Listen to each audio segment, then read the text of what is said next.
diploma in information technology IT. Wasan so ye general business certificate examination GBCE. After oya classes wasi any wasi remedia edema obi bia wo pese winya best pass mark. After wasi bi offer WAEC biometric registration ni nyina e wo campus wanoma e de amount. Wasi ABCE and GBCE professional course na wo beye no wo ko invest ya won level 100 straight away level 200 akwanya eda ho no mo ede maw Lincoln Professional Institute e bie kwan ede ato ho ye wo Rollins Circle Medina Accra afebo modiana efre ye 0243 530917 0243 530917 and now say 0241 240688 0241 240688 Appropriate me a phrase 0576 046421 0576 046421 Rollins Circle Medina one more and Lincoln Professional Institute Public Account Committee PAC et nase na eniema pinua na edbeda di ewo ho Ghana Revenue Authority for boss de amish emeba mempe full name no wa ha Ghana Revenue Authority boss ena enu a wokoye enti mebebo ni full name no ewo ha sei ni nyina efa ni age Enfia wadi.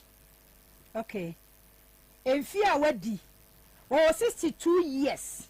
Last year kwan onya 62 no. Last year ena onya 62 years no.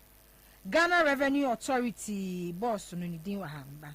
Dr. Amisha Dal Owusu Amwa. Reverend Doctor. Hey, Rade. Said you queen was of for party.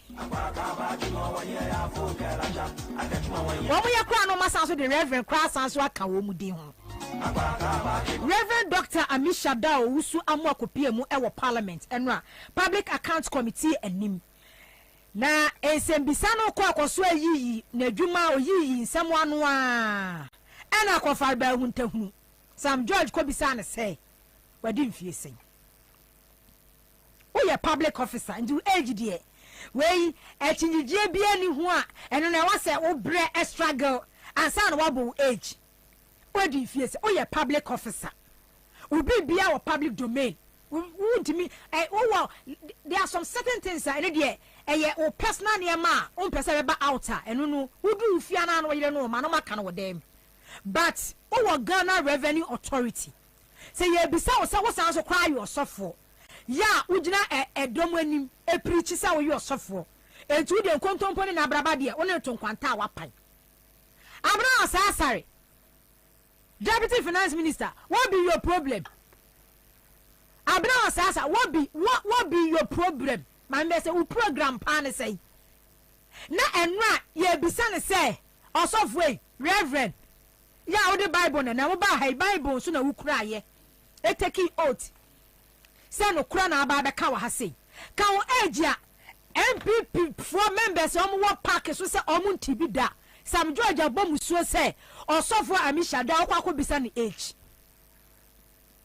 wono so to papa so kire say age na wo aka no eye ne den say wo be ka because Ghana Revenue Authority boss entiment na ho no mo bra 162 years when you 60 years yante say President Akufo-Addo renew the contract wa man e be a 2 years contract yes per the law constitution kura ya ekum ni pe edu o man ya ya ebu o man ya bra o man so am o man ya sei sa constitution kura yes emremu no president wo tumi so obetimi extending the tenure ne contract to 5 years Onya 60 years no obiante said 60 years no when 60 years etie bia ya extend ya mana 2 years contract ya wo dey year because na adwuma so nani osofo Dr. Amisha Dao adwuma a wɔyɛ wɔ Ghana Revenue Authority no ne sɛ so yɛnyɛ bi wɔ baabia da sɛ de kanofori atase so as finance minister na na Akufo-Addo so wɔnya no so nipa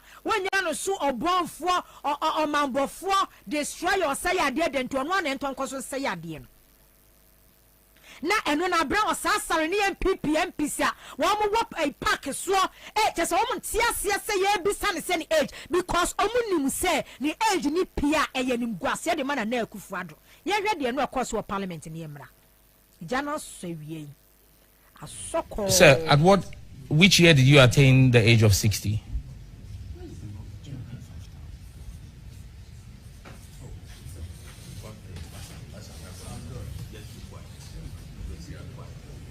I didn't know. CJ, I'm waiting for a response. What year did you attain the age of 60? Isn't this personal, Chairman? What? I think it's too personal. No.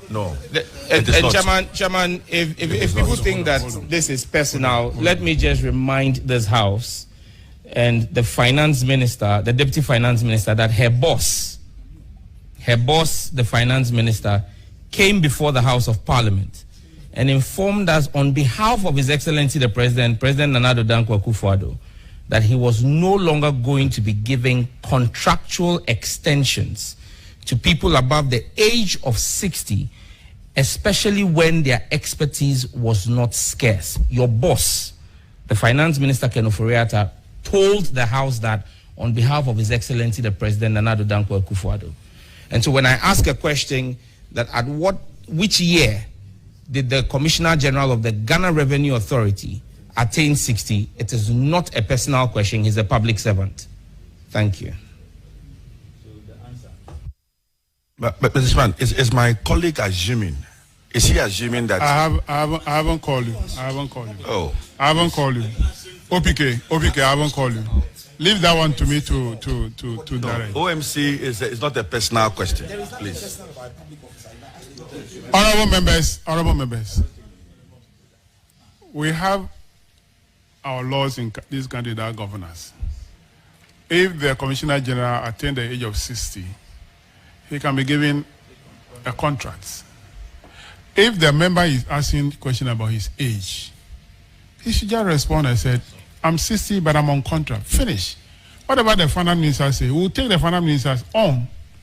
So why are we arguing about this? We should not argue about this. You can say that, oh, I'm on contract. That's all. Yeah. So, Mr. Commissioner General, can you respond to the member's question? Mr. Chairman. Honorable members, why? Are you the one asking the question? Sam George is the one who asked the question. Can we hear the actual question from Sam George? Thank you very much, Chairman. The question again I asked, very simple. Which year did the Commissioner General of the GRA attain 60? Thank you very much, Mr. Chairman. Before he answers, I just want to find out, is this a public interest question? No. Respectfully, asking us. Honorable Minister. So then, Mr. Chairman, if he has a question, he should go straight to the question. Asking for someone's age. Honorable Minister, the officer to whom the question is directed is a public officer. So it's a public interest question. Chairman, no. It's too personal. No. It's a personal question, Mr. Chairman. No. It's not personal. It's not personal. It is not personal. Mr. Chairman, it's just like asking Mr. Commissioner General, where were you born? Respond to the question. It's just like asking Mr. Commissioner General, where were you born? For me.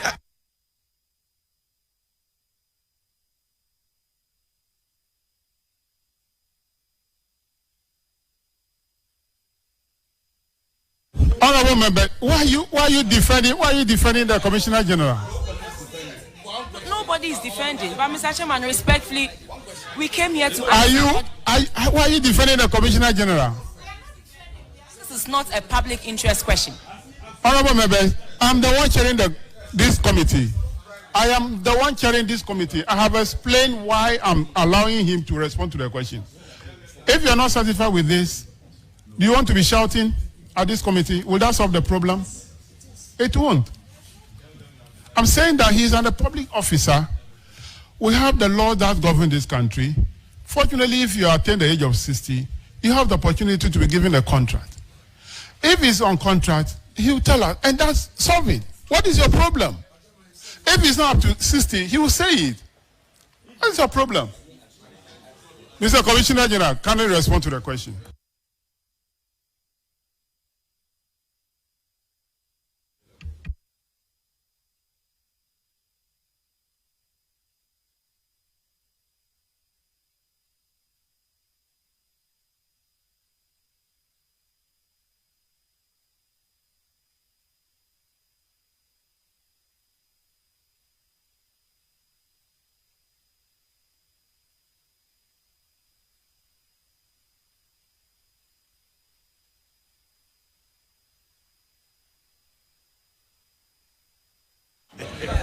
Mr. Commissioner General, we are waiting for you.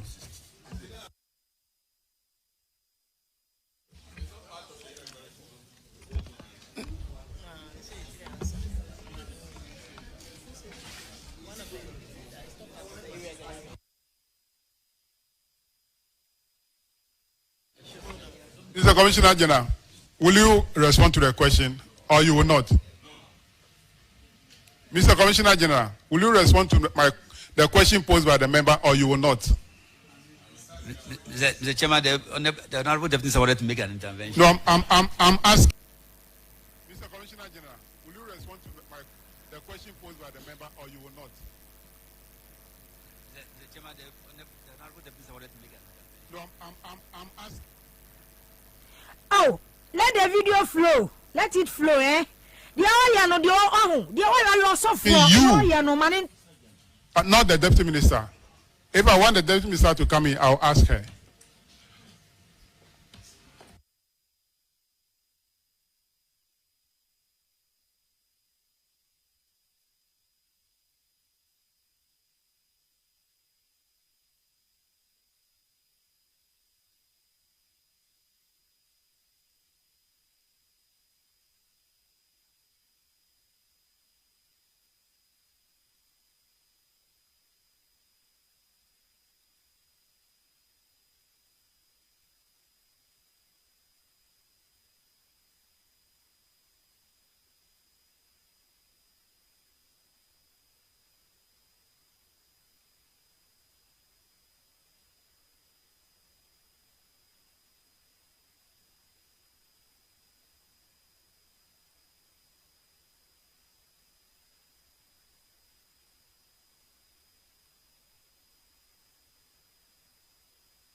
Sir, which year did you attain the age of 60?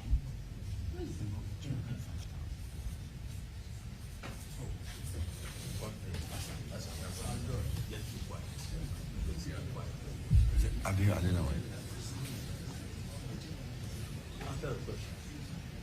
CJ, I'm waiting for a response. What year did you attain the age of 60? Isn't this personal, Chairman? What? I think it's too personal. No. Chairman, if people think that this is personal, let me just remind this House and the finance. Essence when you 60 years no said your minor permanent shishie no I was say be as a can of a real time who so mu use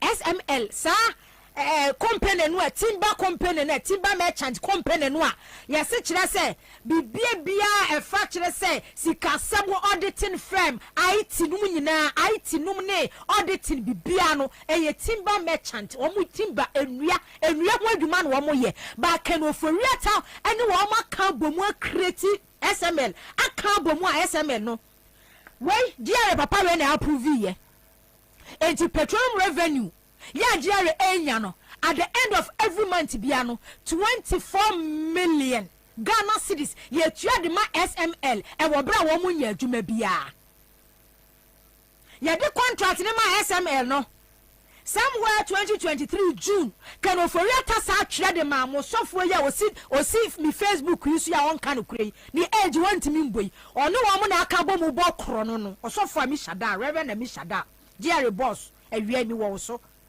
can oforiata sa the letter command say on for mineral resources in South Farmer SML na almost anya adwuma eti Ghana revenue ye generate petroleum oil the ye mineral resources the ye we see nyina ne aka Ghana ye ne ye hwire ya top gold ya top cocoa ya top ye no omu yusu sa papa no to so the reverend eno kwa na emesi no nka reverend kura nka ni di nkwa ka no nya machine reverend was sofo no we eno omu yusu ndi bakro no omo ne age ontimi mo because on him say position na ekuta no eye illegal eni wo kwasa wotena diale ho no when you 60 years you extend the contract yentie president Akufo-Addo domilevo ya adwuma o papa yi ya adwuma o oboga na sika ho ban se wo create na wo lutu a obe se charge wo be tue sika no na Akufo-Addo say na ban de wo wi a wo dia de be to wo na so bia ye wo dia fa the Auditor General was forced out of a job, and one of his important mandates was rooting out corruption. There are laws in our country, and the Auditor General, like me, we should be some of the instruments at your disposal for dealing with it are weak and blunt. You will get no results. President Addo, some people are upset that the Auditor General was forced out of a job, and one of his important mandates was rooting out corruption. There are laws in our country, and the Auditor General, like me, we should be some of the first to recognize the laws in our country. There's a time for retiring, which is prescribed by statute. They're not mind-making. If you're 60 years old, you're supposed no longer to be able to work in the public service. The Auditor General came to 60 years old and had to retire. So the expression, and I say so with great respect to you, Mike, that of forcing out, well, he was not forced out of government. He left office by the operation of law. Instruments at your disposal for dealing with it are weak and blunt. You will get no results. President Addo, some people are upset that the Auditor General was forced out of a job, and one of his important mandates was rooting out corruption. There are laws in our country, and the Auditor General, like me, we should be some of the first to recognize the laws in our country. There's a time for retiring, which is prescribed by statute. They're not mind-making. If you're 60 years old, you're supposed no longer to be able to work in the public service. The Auditor General came to 60 years old and had to retire. So the expression, and I say so with great respect to you, Mike, that of forcing out, he was not forced out of government. He left. Massage krano, and manipulating massage figures krano, and no kind of good woman in because the Nakufadu who say, Krano can offer real tiny ministers, Elbono, don't levert na one more, or be power, want my power, want my power, want my power, want my. It will necessity yes on retirement. But Jerry boss when you say, I'll be 62 years. Others to parliament. Me others to Jerry. After 60 years, you understand the contract, your money 2 years contract. You say ye, oh, said you na park chairman no akano. Honorable Veggie, akano say, catch ye. When you're 60 years, catch ye. Say when you're about 60 years, and as yama contract be a catch ye.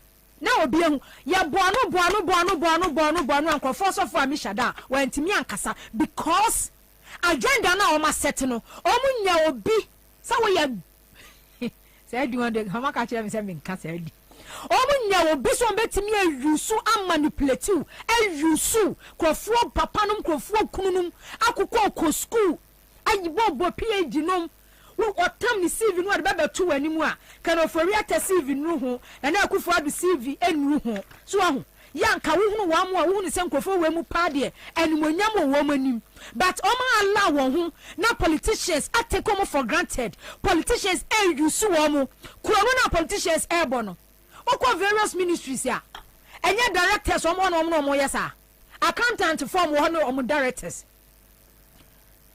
omo na omo boss akoro no ebinie aho chansa kwabia mu atua na mo sa de asemo yakwadan shraj Commission on Human Rights and Administrative Justice say GRA boss Reverend Dr. Mishada Amwa wabu 60 years say Nigeria shraj fo no ebe do omo report eba say through their investigations no omo fundings nie say ya no kure say nya no kure shrajefo ani mo guase president Akufo-Addo ani mo guase kan oforiato no su kwagina parliament e ka kire Ghana for say wunya 60 years abekọ retirement except say e bi adwuma wo ye no yenya replacement no na wa mo de what do they care ha I was informing kwa na me ne chance akori ankotwetwe nkomo Emfa Sansen we say Kwabena Concerned Citizen Group Ghana emfa sa insem we say hu Charles good afternoon. Okay. Yenim sa motu ana mo afaje boss you hu a efa ni fia wadia wada so a ekuta ni position as the boss enu ade e bepiem e wo parliament uso mu sei nana me do ase no machia ye wo chief nyina ye dikan Kwabena Bobie Ansah ebi obi ano se nani da edika me kasa mo fidie so nyame nchechire ne wre na ye ma na busuafo nyina yakọ nana ma wunim enura aye daba ko a se ni Kristo ni mi ankasa mo metra se na mi bisa mo se the word heaven na asofo ni imam fo di ani mama yakọ no aye re se mi amintini ma bi ase a ka me make conclusion se me doubt to say heaven bi wo se nyam yam dibia because abena osaya sare heaven pruma to amano emfa oni asori awoko onsuro nyame enfa nka ho eno yi ni paponi ni amisa dai point of correction office of the special prosecutor any de commando and also selective justice not the office now useless in Tino. You have the letter command assignment and a reminder OSP per Muayen. You have the character command office of the president. GR report. Board Nankasa board secretariat ne chairman. You have the letter 2 occasions now come on major. Parliament select committee on finance. Kukwati and the chairman, Yako Momo Krata, Yakoma Speaker of Parliament Krata, and to me, you see, if I say, Yankupon a Pese, or Daniel Medi. But we see, Honorable Kuja Frame, my team for you will almost show interest. Nanama, Niamati, no, you munket wow. Niamumo can now when you are scam via akoso any scam there be no the FGR no ni nyina kikabo mu a wo de na di ani mu nyina mu behunu na me no makoma na atom yem se emfie kom yenu ni ena mi gina reverend na mi sadai so say na na kufu adu na nkasa mu ne west na na ma bia me send link ima mo ambeka se me ena makoye bibi mumpe delegate makwa me kwachi mumpe delegate 24th of August 2022 aya mame abra o se asari yao Deputy Minister of Finance we or see no more financial clearance for post-retirement contract appointment, finance ministry. The picture in the delegate. 24th of August. And Kwabena is more retirement also. Adding to the people that's what you are here. Abra or say sorry. Or see Ministry of Finance with immediate effect or support all financial clearance for post-retirement contract for retiring officers. Statement, you know, Nipa was signing here, Abena or say Asari, daily guide, MPP former national chairman, Freddie Blade, daily guide. And when the publishing study, you munkope, na crab, the mumpa Abena or say Asari picture and tour, Nina Nimbuasia canon and Brase. Amisadai are retired. Or retire, you know, and can someone point to be ending of 2021. Nana Major Kopapana Juma 2022, why Juma 2023, or the Beret 2024, where can you see a quite you see a answer. Now, so for Ukra Bible, Kenya Mesem, what the Public Accounts Committee was swear, what the Bible now, what the Church Baptist, or a Baptist, sorry, something you know. Ah, Baptist, yay! Baptist, some of the Union Mr. Die. Church Ghana for say. Can't you almost say, Monam in church, so I'm back for heaven. Why you so for a soft company for no the whole gun, or a soft company for about one, or me Jimmy too. And I'm a mistake, Minya will be my friend, or so fully my friend. I think we have that. No, let me call not me without sorry them. Nipa was a bonny way, a papa retire.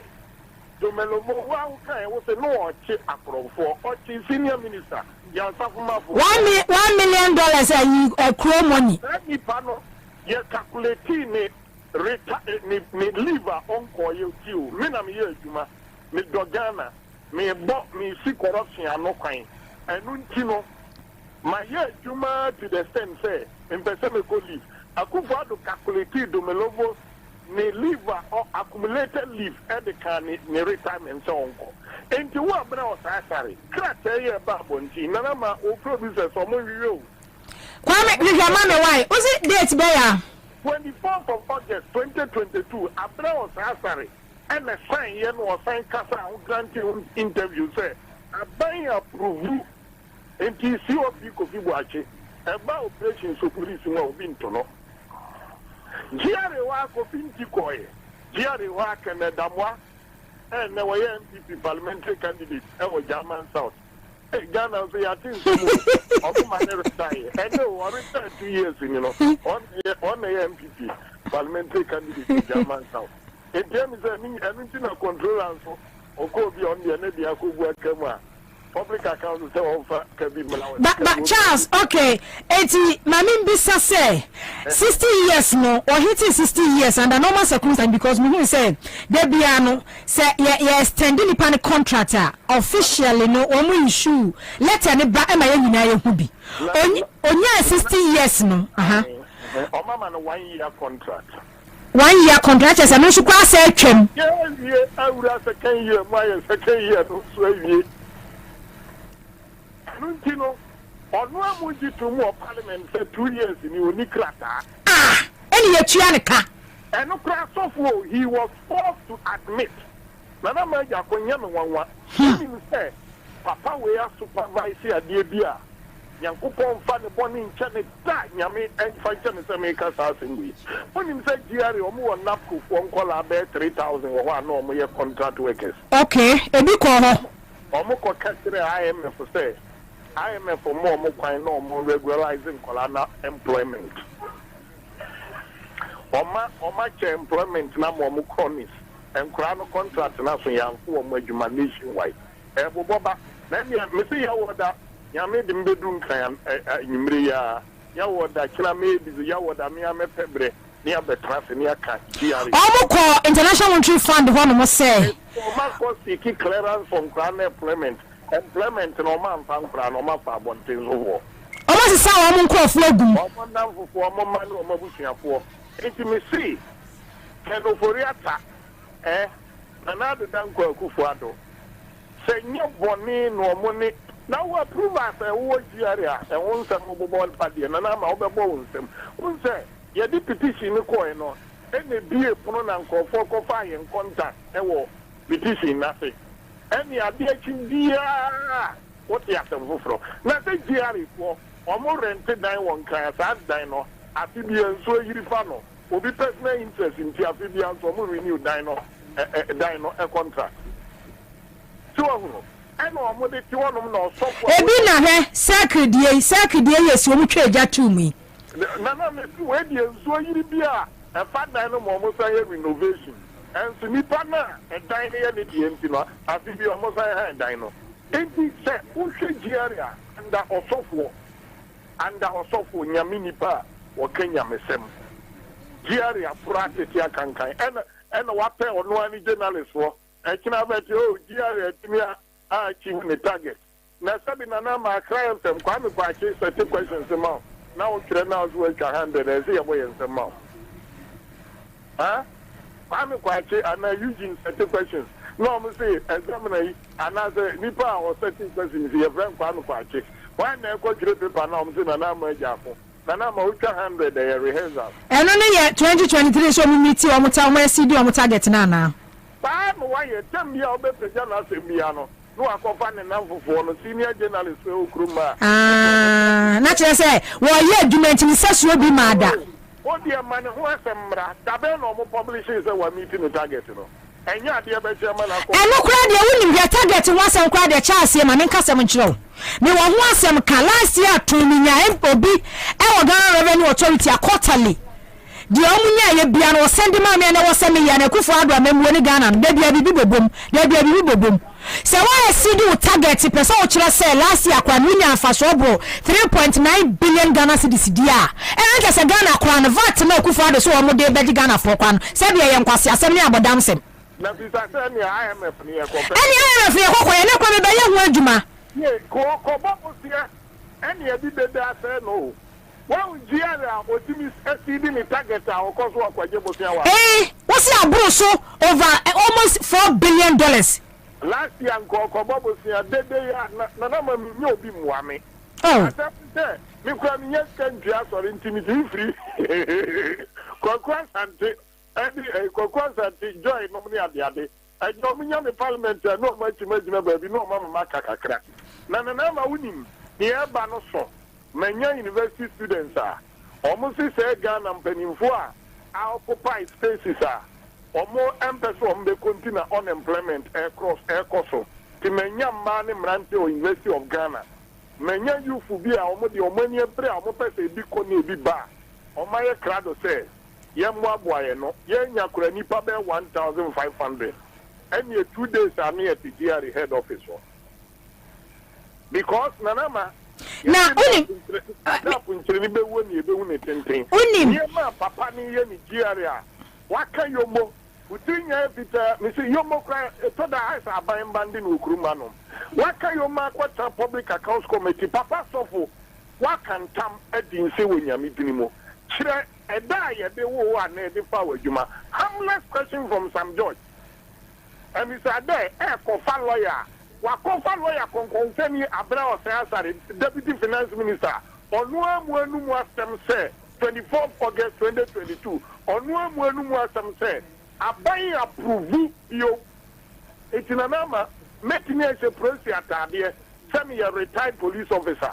Me bomb me home what into me here to at the Amagana near Tiameka Wabra mini contract. And my name is Sao. Assassin, what you call Shraj, you could see say. Debbie had the call public special prosecutor. Special prosecutor kwesi say na wo ka say mudi bia come speaker no ne ade. Yeah, the coin, no bosome ni akire wansie. Emma me sign the reminder ekoye. Ansah cry ekoye picketing o GRA. I'm a GRA board secretary munyina pie. Eba peti Bobie say they will attend to it. After picketing, me sign the letter command GRA board say. When only me and me copy so I know mama me krata say I do krata no you bet you word you no ma stamp me copy. Nanke be demonstration December and Ghana police service say o mastre Ghana for say until 15th of January mo bi anye demonstration no ma 15th ni am ya do my twem. You know yes I dey near be police for na Amisa there free GRA. Munyina mbe hunu Ghana baby I say you do. SML de minka ho asem kora which I won't pay attention. Amisa there also for Amisa there must go. Ni senior journalist who are mounting cry. Munyina mo ka na Ghana ebo. If we say money also we na ko naivo and one person be free. Nana ma Amisa there free one domelo free what is here so we di aban sika. Enya putupuru na kufu adumane koy. Wadi boni bi ankamra ni ni. Adenti na osofo muha. Osofo obeni. Osofo obeni. Osofo Mr. Dai. Ya bodin emfie mienini. Ghana Revenue Authority. Unye hu ewo. Na Revenue Authority in their history, what is it omako abonte so omko bobo sianda? What is it omako so omko jilunda? Say ya nyedede enu kuja tournament parliament in phobia moa. Nana meja. Me kra de Charles de wo kan kra so omko bobo sian. Because any part of the document man me no. Ose 4 years ni every year bi omo asidi wo mo target. Omunya ose every year bi omunya e ma ne bro so COVID brain post COVID year 2021 2022 every year biano Ghana Revenue Authority budget abane de be ma wo mo say ye 100 billion no omutimi nya e ma e bia 1 or 2 3 billion bebe to so enti di aduma Nigeria for eya omo boka omo kwa kwaji loan omo kwaje bosia eno for yata be bia leverage wo so ko da bia yetim bobo se on person o de bo na ma obi a watimi de Ghana da kia bobo se a defer payment not till 2061 2042 2035 from 38 years from today and grana ewo junior high ni primary no me be pia satem grana on the retire womo ene be pia sa sika no safo no nsesi yeso so omo retirement so a esi e po mo chin tutu no omko na do on kai uru se oni kanu foriata o ma committee crime because obi a on qualify so otna office here adwuma ono ase o mo na ama no kwan se onye adwuma no mbe regularize ni stay na wo stay office no me danyame as say now your video evidence e kire say amisa dai we ni contract na oti GRA me da se na ma omo koye adwuma o GRA ho a omo so arise to commissioners time aso say bi betimi ay GRA boss no ko fiti anka Canada mo abema e Canada mo anka enka misa da beba aden na odi adu so a GRA the entire institution no o yo mu nyina bro na wo say diga na ewuka o yo cash cow o meti enka me da fo ne bo nyede Enkwafo Baptist of why cash cow the market no for reata ne ba omia na ekufu ado. Ye wa ku Baptist convention no ku Baptist asori animu ase. Na kwesi ada okwaso na no abegina ho. Yes Reverend Dr. Amisha da hwa na dey preach. Ono cho heaven kwan. We no acho heaven kwan. O kan ese na amafo abamu ade we no watan Bible. Na o preach no ohehia no wo hwirisi we mu ya sofo okure mu. Nyame no wonder say na say. Charles ye ma me na wase. Na ma ja komedo wase. Ntino dia na say de na Charles e ka no. Wa mo hye de no otua ma journalist o ko justify the entia 2 years ni. Or that payroll suji pay. Ya only contract. oni contract bia 2 years ni or justify ma Ghana for who say Baptist of for Reverend Amishada de entia wada so a wogere ho no mo no a ogi pay no eti o si GRA backs 113 billion in 2023, the highest collection in 20 years.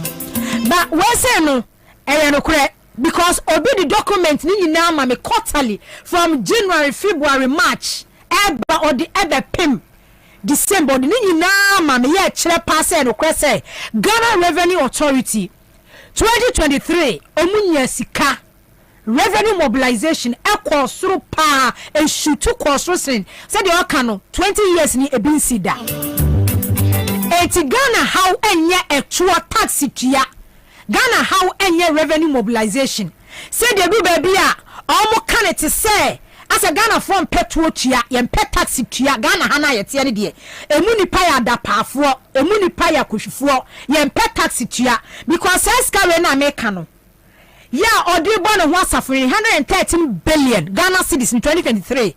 A two taxes a woodra Ghana revenue DJ no petroleum dear woman, a friend say good mineral resources dear woman, a gas for dear woman, the taxes a DJ in 113 billion now can me say no credit because me were documenting in nature say no credit. But question will be me be son say. Then in this case, your crime of cocoa day. Your international monetary fund because o man ya hu nchire ye senka ye any tax regime and as a tax revenue no a drop ya ba from ye ma wa mo target say ye per 100 billion the really say 100 billion no o munya 70 billion ya fall short space abed them enti ya kwa bosia ba na ya kwa bosia bo but o many pan target say on pay 100 billion when ya broso say oh me go through there madam Florja edi bra mi kra na o say January February kra no omo revise here because the hour can so omo je from mu say ekoso ntino omo de bi kra san so e kan ho so Ghana problem enye tax enye revenue mobilization say ye ka say ye dije to a afi no say 2024 yi tax revenue was yen sakano yen sanka enti no ma no ho kire ye problem eya krono eya kronfo mu du o man so ye major challenge kese eya akronfo ya o mu du o man so enkokora wa fo kronfo mu du o man so because they bia me kare wo abusu pani bi wo fie na se na dwene ya sei wo hu ni se de wadu no all that be dey wu a u jai no asema hwe ye mani mra mo so no na busu fie no waton na busu kwakwa de akosia wo agebusia no atu aguman aso so this our president ko 80 years and no kwa say am ka na football age na ni ministers no kokwa wafo ni mere wafo retirement fo na atwa ne ho hia yoma bega fo and atwa ne ho hia de be sen so man ni bebo Ghana challenge any tax mobilization revenue mobilization say ya did to ayen sanka nti mo ana mutia bochira ya na mo kana Ghana form pay tax tua no de abani kuye abani wo kuye o ku Ghana fo wo kuye o mia ye enti nipa na ode na no prosade what na send ni ma bi di maame o se senya bodam semwa wa ma ye target ya SCD ya nya over 3 billion close to 4 billion e dia to so the amount o man ni kwada ni asore ya January we so the 15% VAT e dia to electricity so nya bodam semwa e ye pure madness mun dwene ni power ya bodam sem because can oforiata ba umia akufo ado no free say animal kingdom emua bi na wo mudi wo muso enti that is sofo woman na wona makona even na mobo wo man ne kro no bisa wo mu senya abodam semwa senya abodam semwa si etimi de jeto mo sunu taxes mo de taxes e go Ghana for so somewhere last year was it last year or last 2 years na me kai kumasi dwem traders atoto wo mo shops mu wa dum anu dem se VAT taxes e gu wo mo so o mu tuto o mu go tafo kan wo ho wankra ha atoto shop mu oh less than 1 month na can offer VAT omukoye tax VAT amendment esade be peace wo omusu kwana mu de bi Ghana for su and one is some taxes and mu de gu Ghana for so this year yi madam fu bi last me ne kasa wa ha o se na nama kwahete ma ha bodo omoye ye wo ho o se kwahete ma ha bodo omoye wo ho senya abodam semwa Ghana Revenue Authority osofo edwini ho se ne seso yenya bi da over 20 years ni because the car won twie na won dwini edema wo man no ebi nsida enti die benti ena se taxes no mosade VAT 15% koton kanea so se nya abodam enye tirimodin se mutirimu wo sum mon dwini ni pa ho mon dwini Ghana fo se mon dwini Ghana fo ho a se won dwini onipa da sani ho a kana oforiata wo yale yenye sika nko wangu wo yale yenye sika enka wuye ka wuye senye sika enipa ensu enkrofo su omani mu aye den omani no 2022 ya to niemamu 200% 300% 150% 2023 ya to niemem enipa ensu ni pentimi nton kanea enipa ensu ni pentimi nton kanea wo se abodam semuntino menya mwa na midi wo musunti masadi 15% VAT e di ato electricity so ukoto 50% 15% bechino ukoto 100 cedis 15% bechino ukoto 150 15% bechino so at the end of the month no uto be say 300 15% naturally say uto bia na edaso mundwini ni pa ho because mu fi say Ghana for ya moa still nipa da so di machi enti mundwini say nipa ya moa abra wa saasare udwane wan kasa wo rani away from wanu nsem wan kasa wani mo guase na mo de ani guase de mutue mo agba ni wadua enti se mani mo guase o mani mo guase Ghana for aka mani mo guase ewiase nyina hu se mama mu ye fun pa na mudu o man so sia kai na ye sese no ye fa de be ho ya fa na ye the contract amano enti wei na ya bro so $113 billion $113 billion no SML edge $100 million last year. We ni ma me country say sika we mu. $113 billion Ghana cedis na ye ka no. SML edge mu $100 million every month bi am 24 million Ghana cedis. Yes say sika we mu. GLA sika wo mu generate ye taxes wo mu je ye petroleum mineral resources mu ni ade no a ni nyina ye ka bo mu a edu $113 billion Ghana cedis no every month bia na SML eji 24 million Ghana cedis a omu nya adwuma bia omu ji kokodi di ko ye omu tiri so no ma pampa so ana keno for rata hu se mu ode ana o sa twa kwama ankrofo about so for Amisha da said why stand the contract no enko mineral resources eti ampara sa so for we say so grant SML for eti gold ayaton diamond ayaton boxes ayaton eno so na SML so je $113 billion Ghana cedis na office kwato Ghana futuo mu no sa sika we de kwato Ghana futuo mu no enu kwata de sika ni nyina sa kwago kan for yatam account sika ni nyina sa kwago am account mineral resources SML asa kwago kan for yatam account petroleum asak enti $113 billion ye body because Ghana nya school Ghana nya sika but Ghana major problem ye challenge kese ya omenti se me say yan kasa ye we are fighting against corruption hu nkomodie kwa ye nyai corruption hu nkomodie ye nyai corruption hu nkomodie wo Ghana ha because omani the corruption die said the aya ne sa ye se krono se ye Ghana for be fa kronfo so omudiom so abna o sa dey defend because ono no omunyina na eyusu no omudinya sika na de krono ye ba kofo na ye bokro no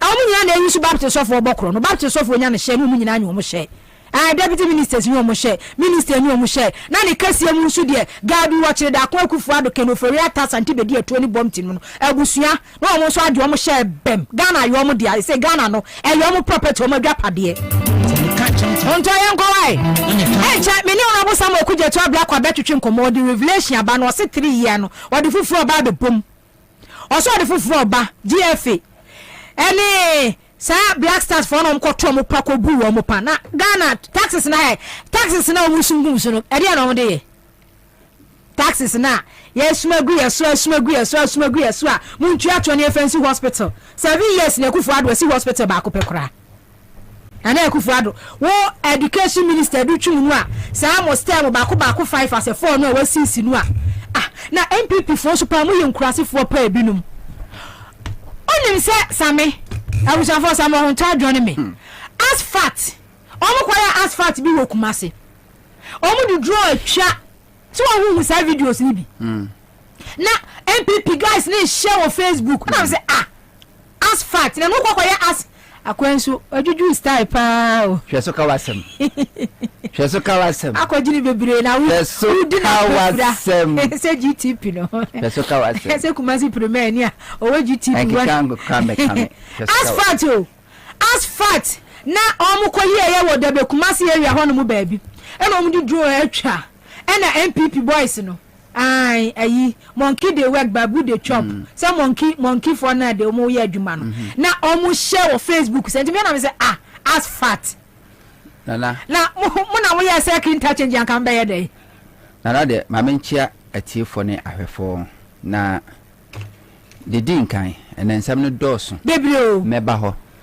de din kan memma class media group memma mutrinkwa yedase ke beka se me mamo ya akọ ne hyede na se mamo trinkwa ma yetirinkwa esa nse dia to mo no se to obia kanesi abubu ka eno an station kan krayen santinka bio na wura ha wotumu sani amasesa modwuma wura so wa kire se adwuma na wo ye na wote ase ibe ma hu se structures ashasi epija ti dinkan me mamo ya akọ na ade ba kwa mo ye sheda me an se man sheda hu official statement bi ana mo issue mi na manya bi oh yeah okay omo your story no wo Class FM online enye Class FM online asem see you issue official statement say jato because enkrofo bisa na enkrofo friend na ye fa and you know enema bi wo hono mo a metimi afre ebi amomu bi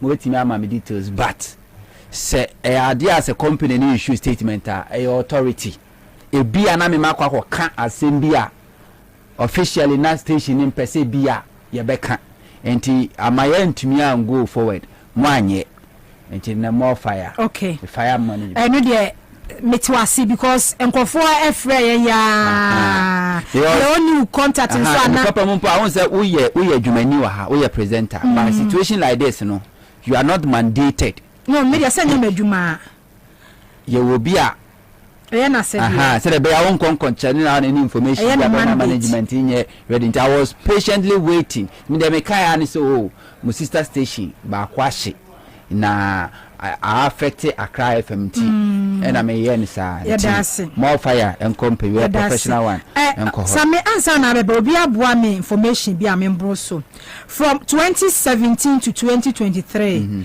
total tax revenue in 7 years na nya betre mame say ho adwuma ne eba ho adwuma ne eba yo boga ni bi na asen bi ti na ase omo de ya na omo so pese omo your production team okay na de tosu biem eye Kwabena da bi me can so we are afrimu sa fe ne aba said the whole of last week the 2 year ntino offer Kwabena Bobie Kwabena na na asem ne ye memobo ye din kan abrewati ye ma na yesi twire po Nyankopɔ so be mi fani cleanse ye na kokoye se aboa bobonua se eda ni ma me bewu no wode na no bebo to kro na chiso wasiesie ni kama woduam nanso ada abobonua ma me we na pompa abona no enti wantimi amfa na no ammoto kro eda atoye nchem to Kwabena Bobie Ansah enframani ho no aka asie ye ebitu ankra to ahoy ati radio good dada muti FM na bai eda ne ma me we ne edum radio good enti mi kura nye ni funeral announcement ama Ansah na so Nyankopɔ adaroma Accra FM aba ofa ya ma shading me buy ma hu se ni matwe ya ma ne shading oh I timi no wa pa so do ne ma obi a wa fa ho akoda hospital abade wa fa ho akoda on say esma new year you after yi bronya no se bronya ne na wasi nyina ye hia oba mampon na me wa fija ase bronya na wasi nyina ye hia no ne so do ko krase no pa ko hwe mame na abanisa atumi no se bitimi bi da last wa say anaju once and we call all night midnight you know half night I don't be pontem be a one say no ko no pese obeda no afre mama anaju one no afre no de ne jode drive yakọ anyway na mi you my onto Teddy boso ni yenko na ya mi ye ni tana na yenko ye ni wai na wo twe mu no kwame we yeko Ashanti region me wiya na me de aba wo kwa na wo ka no so yeko nyina hini be bia nka Ibrahim Ahmed Juma kokwa akotu box site ayese ma ntu no yeko ho eno so abusuani ba ko Teddy ne papa ne onso ku jam no na wonim me ka ba kwa no so no na lu fiada me drive from Nkranha etwamu a kotwamu Kumase ekonyina hini enra ahomachi ne sabedu ye me anam sa drive by nana we are talking about 6 to 7 hours drive from Accra to Nyinahini. Okay. Na road construction project cost wa medi manihu ye mienu pe. From Accra to Nyinahini. Pokwase number 1. Ena kwada so Kumase number 2. Anokra no omunwie but omaye mekan say about 90% over omawie.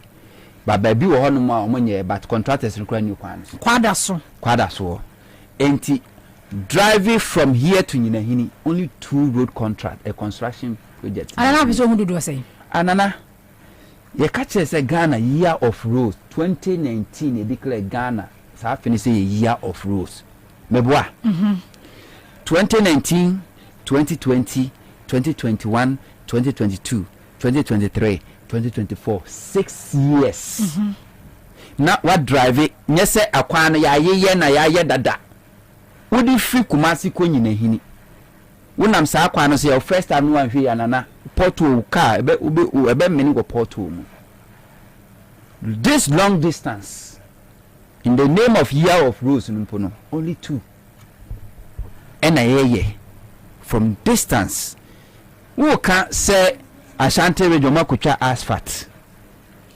pictures anomo videos so drone pa no mo de nana me no empempi na yana me pese me ka Ashanti region assembly because anytime bia me ka MPP asem na Ashanti region me ba wa shas you obagina ni so eya me pese me ka because me ka na madwuma no asibone empempi mo djuma no sibone wo ye number 1 mojima no sibone why number 1 nanso papa so pa awoma so nye se bi onyama no bi na ya na se manum bi na ya me de na emum ni yemu ntra nana me say Ashanti region se aboa nantwie aboa nantwie ni kase nyina no onim ni value enti nantwie ye de awoma so no kon ye twe no de ne kɔ no akora ketekete no de ahoma so nantwie kon na wo twe no di so oni se de ne kɔ mayanka kuku no ye de ne kɔ mayanka kora de na mantam ho a nantwie na ni mi ekunu nua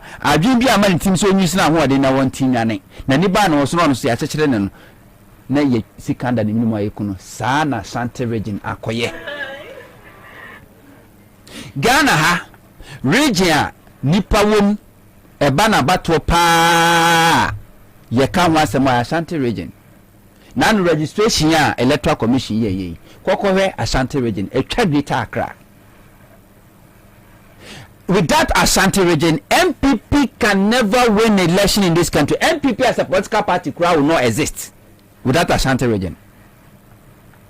Nanso shey yakwa MPP for the Ashanti region faso na wo koka kra twi o manim se de be ya obetwi o madwen asiso na o mo de o mani atere ompo no ni asaje wa no asibone because of what? Tribalism. Ya tenkra ha mahama koda najo wo na port wo mu ade be chia no pa wo frifie no wo bedu aboboa no tum ye go asphalt enya ma na sha ase wo say NDC for kofa eye drone ana camera say etwa because eye normal thing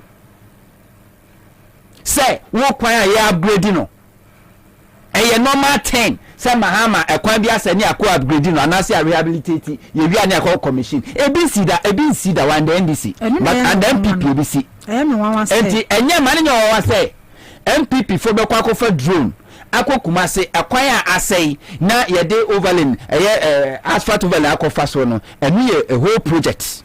Yeah, we see the drone. I see the drone ekotwa e de be kire because on to nam da no akoto brebo won we kura don fa kuma o the chainsaw e na ye twitwa because dodo no ano omo nko chebi nko hwe ekwan a akufu ado aye wo omo drive through bunso enko fa chebi mesi apedwa ento omo nim ekwan a the quality road akufu ado aye wo no krom most of them no sebi omo makra ha embehwe mpuntujuma sebi aban bi sha ase e de ba ye no mo beto so maja no omo we hwe bi enti se won ko na wo ka chom say you deserve better penisi de wa poto amana fie no won chi se odibo mu enti se mo na mukuta MPP mu na se MPP aba na se mpuntujuma bom se de Johnson aba abo akokwa ye ka sebi enya se etamo enya ni bi ne esamo me so beto aba mama ndisi ana so nto aba mama ndisi na nshada mfa me ho saa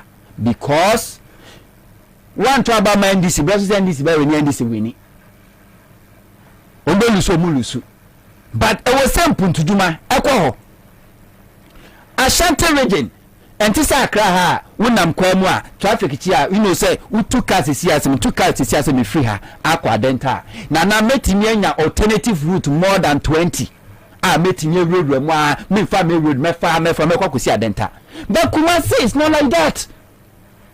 Kumasi de wunya ba bia ndo se we free anwaga o branch anwaga sa kwa ya obe from me se wo koswame a anasa wo ko ofin so a o so fa kwa mu sa na kwa kosi swame run about na wa fa swame run about akofa krofum akofa kronom sa ba se ya kra obenya alternative route be brave entiana mane Kumasi traffic enso age ho aba o ga ka no go slow say kwa the traffic ni ho enkrofo Kumasi is not a town, it's a city. Omatuka Kumasi is a city. Mahama no yempuntu juma no yenya nkasa ni tua na no obokwe Ashanti regional minister say Mahama kra wanya hwe na Keita market no kra no 2019 e commission ya Mahama anya ono Mahama na sha say banyo no wiye waka no Ashanti region ni wa 2020 Mahama kugina manhia wasina na mpuntu juma ya ye no we ye jana bia nka ho ene de district assembly sa juma okay na kwani ni obobo kwan na obo hospital no obobo rose na no afie twam Ashanti regional minister samose mensa ko kugina manhia kugina otumfu anim onso kubo akonta na aso kae na kwani de nka bebre na ma contract na so na mse sika ni wonti no contractors ni nyina free site enti de ya no kran say pese terminate contract na de mo bi foforo sebi obajimi for kwase ampanyi de enti a contractor no free site ni se wuntua ne ka enti se terminate contract na so de koma contractor foforo no amani sika e de na chese adwuma no beye ena kwani na Kumasi grano first phase so me ye de ale na second phase na second phase no anye anwe ne se ene si ho enti ada abo na ntwe be huni se o wa ahoden no ebe obehu no na sika da ne minim sebi abo aponche oni sansamfu no aponche no wo na ntwe ahoden wo ni bia ka nipa be yire pa se na aponche nke beku no sana Ashanti region akwakoye when you talk omufi so because they don't vote for party awo penalty no ofi so majimi inye jimi na wajimi o mampani kufo na kan wa Asante ne de hye wo se hwa wa sitinam na to abapa o kan enye so omufi so wo majimi o se na nkasa no mo ahwe wo mo Kumasi se de Kumasi mu aye nana na wo hwe kwan wo fa so a wo mo to abanya wo na omufi so wo majimi wo nkasa na hu wo so wo majimi the day Ashanti region titu ene ya maame ya papa no asantefo the da mu be hu say MPP as a political party edimu nyana is too late. And ne Ashanti region they will do everything for MPP. They cannot even do that for their own, even the kingdom of Ashanti region. What is it? Oteko Koso. Produce and patrol. Why you not ready? Now no 11th a year 2020 January 2024. First time I'm bath a year show. So I'm called Kumasi. You didn't come kakra. Nana, me won't to me as a more okay. Say no crescent post or kaya. A tefra here. Wanai obebutu mimi hu se enkusiaga so far as MPP woman no enkokusiaga yes so far as the name MPP woman na ye menhia na ya Ashanti region enkusiaga market on the wall yet Ghana ha odobonsu as a Kumasi mayor na wo develop Kumasi wo si KT market no si retro park no ye adwuma yes ko jo bonsu de no ye bo ne be no ye ya faka ye yi ni so paye wo manhia ya faka on se ono kura wo sa free adihie o ya adihie fo free mo free o ya de so kron ye yi ni so paye o free papa kro ye yi ni so paye eye ya makojo bonsu adwuma bo no ya nka chan so ba manhia be yi ni ho ano ye yi ni so paye ye twanwa ne nkokọ ne mponche emoja gu ni tiri so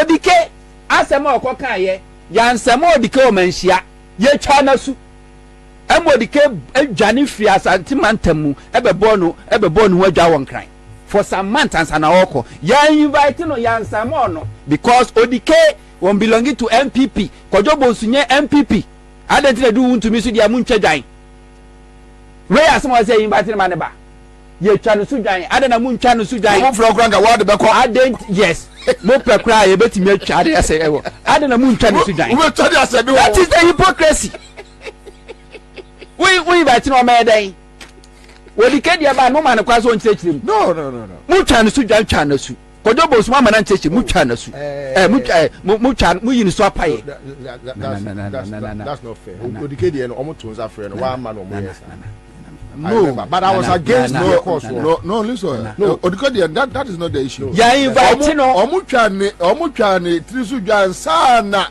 oba okota wi omkobubu ni office no eya obeye wi anu omso omra meyi ne ho ano wachiri so apa ya twa ne su dwan akobubu no office wi afi na ka chenso omra meyi ne ho ano adenti na wuntumi omuni no no initial no omkobubu ni dan no ema agbansiafo Mercia no. I was against that. I am fully be grab a year press conference. I am fully so Timmy dear me can say because say odike enye MPP ni ti kwa mo fa so treaty no. Wono so ya santini de hye. Ye bone training ye kono office ko say no office. Wo dwane be bo no adwa won kran. Kodo bonsi ya santini de hye kron. Woye NDC ni ntini etwa no sudwan ye yini so apaye na ohe na du tumi so dia omra me so me dai would be crowd o mami asisala ni aha edu tumi so dia one de ye to nsa afre no omra manhia ne entwetwe nkomo o me de ai a confirm kra ye ntwa bi mu ni tiri so because of what MPP ti we enkonkosi aga so far as we want to me MPP ni me ena Ashanti region nana enkonkosi aga we 11 January 2024 nanu ye so we ka se mi shan koma ebebem ise o se mi ti asori na beboa me ise obi nu ana na asori yegui o kana mi ma se mo se enso ye sha ase nana mi ka mi bi fa Ashanti region na mani nsawo mo because me mfia medie mi che mi mfia medi mu a mi che mu nan a emu miensa midi enyini ewa Ashanti region ehọ ne yewo me nyame nkwa me ma me ma nyina ho ne yewo mo me ma me na kasa kra ni kokra no ye eye ababawa ti ho no matena me no kase ho na me ma me papa nyina wo nua dodo na ho no mo ehọ na me shi school ase ho na me wi GSS wi secondary school be wi gymnasium school Kumasi ti sometimes me catch obi kra se me nya santini a eya onini say America ko bi be kase o mo system no ko be kase me nya hunani Kobeka se me Asante ni because ho de baby ebe wo no ho na ofri enti me entire Asante region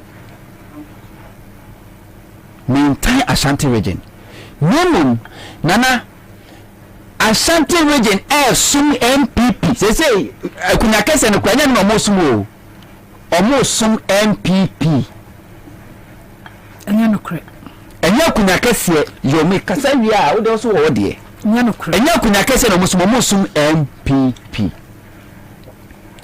obi keka asem a wo so ahemfunu BA2 galamsey obi ke omo ko hwe no office sabe mare ko honorable Samokuje to abla kwa homa na mentu aso enfemfeme ne honorable Samokuje to abla kwa Northton NDC emashe bedwani wodi ehintasem bia ba afa GFA ho afcon aye koye sika ya etwa ya de ekoye ye ne nkwetwe nkomo mfanfa ho ela honorable official pa oh nanama honorable nyamia do ko se ti say oh nyamia do yagoso ensio no they are receded and so damage na ensio no ya no yagoso ho ente yawo your constituents ni bia omo daso our classrooms and tent ente they are to say you see a diamond you deliver the first one you see in 7 weeks you need first kai for no and you start the second one also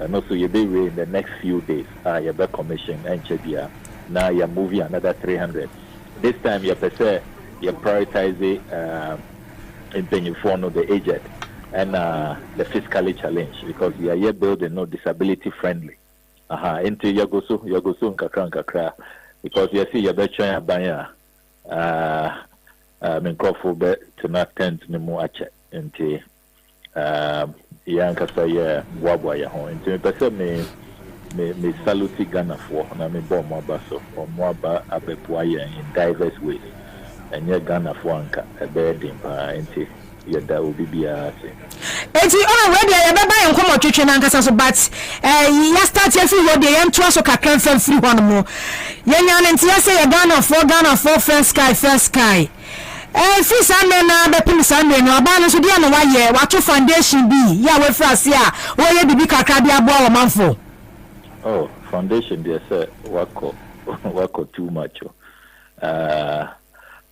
omumbe select asase keke because yana nanom ama asase free of charge say opeso si dan eboa yankofo a wontuaka into at least omombra na ombe hu asase no just as a first step omomba ye feel government presence so far as resettlement is concerned, so far as compensation is concerned.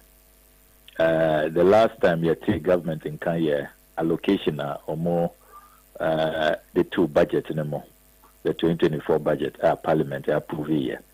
But Unim said there's a world of difference between an allocation and an actual release. Over to me allocate sikano, watch our budget anymore.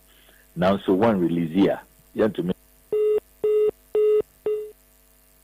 Monfa wa mama me lana kati me line no a free ahoma no so monfa mama se sia na yento enkomo no so na afa no yento so nko afcon ya de da yu ni nkrofo ko to mo pagu wo mu dwa wo Cote d'Ivoire mountain so no sika kire se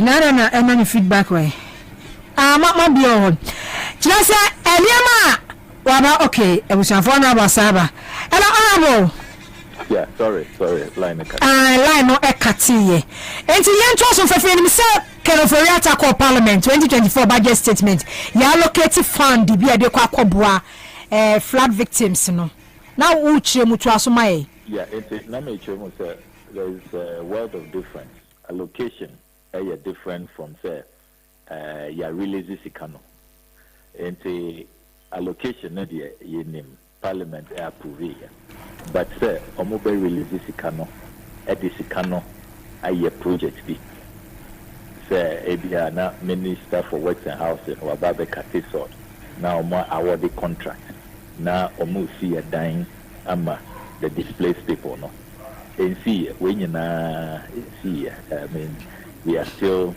waiting for the government. Indiana, as local leaders, you're proactive because you know, right from president's statement of the year, if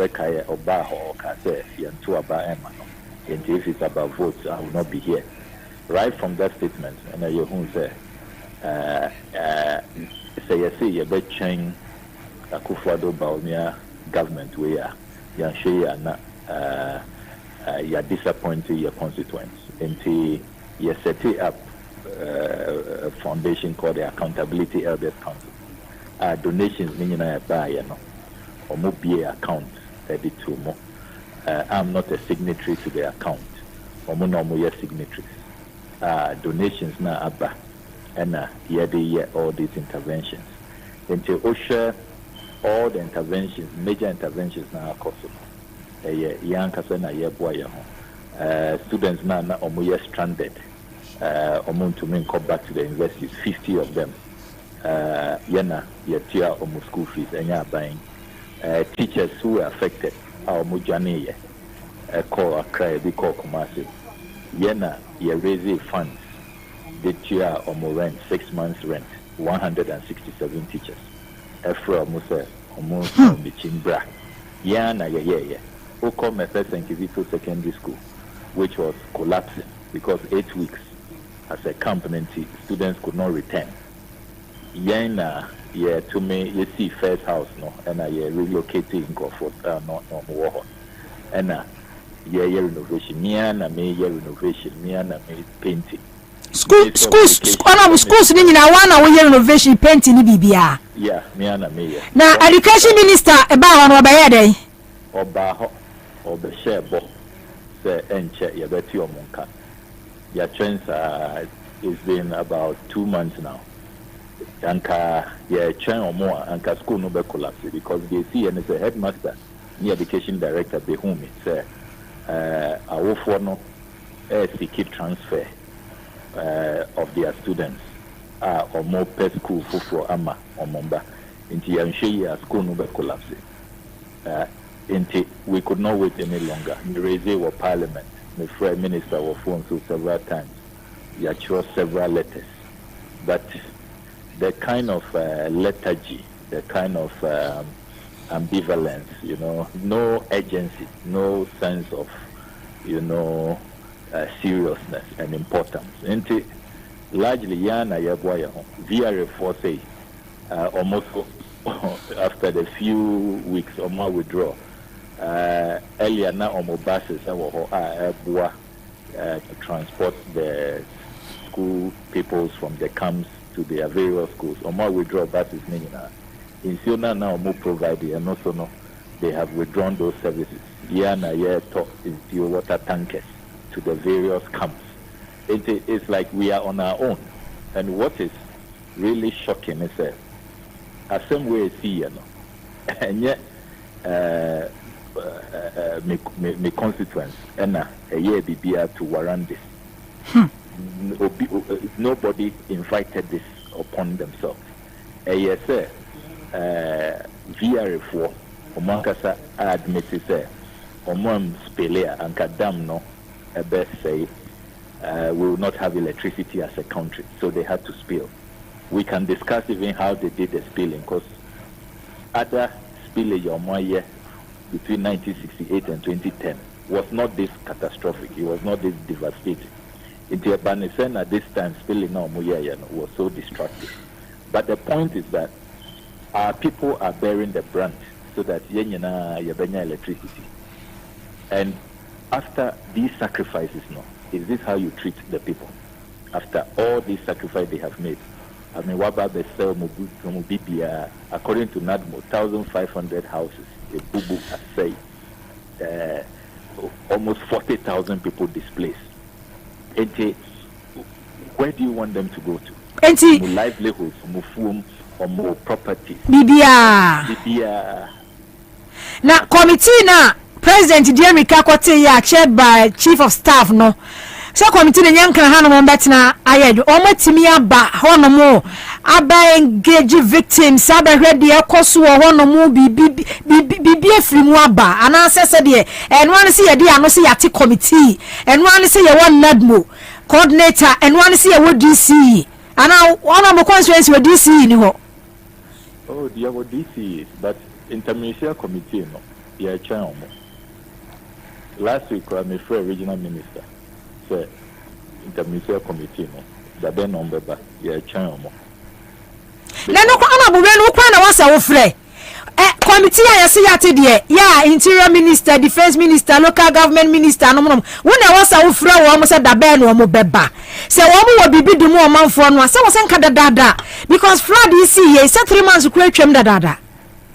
Oh, yeah, you could do 5 months. Can you imagine? 5 months, because September 15th, and Omobie Akosombo Dam. September 15th. It's now no mudinkita home committee, no, like omu engage mu mudinkita home be. There be Obian friend. I mean, Omumba, I mean, Nananum Efrem, the Mankla law of Efrem. Say, Omopese, at least, Yeshia.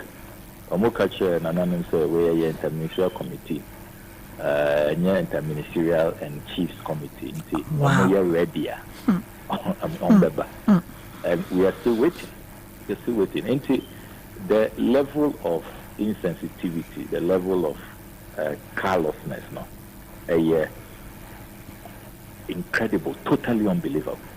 But as I indicated, no, as local leaders, no, and yatina ho, raising your hands in despair, say, and you woo, yan to me, yashi, there be, boya home, Ghana for Abuayampa, Usha, solidarity, Abba, the donations from all over, even students, school people, so Munye Juma, now so, or more mobilizing, or more extra clothing, or more extra shoes, or more mobilizing in at the various preparatory schools, or more letters to their peers who are in the camps and all. It's beautiful. I mean, Barbers Association.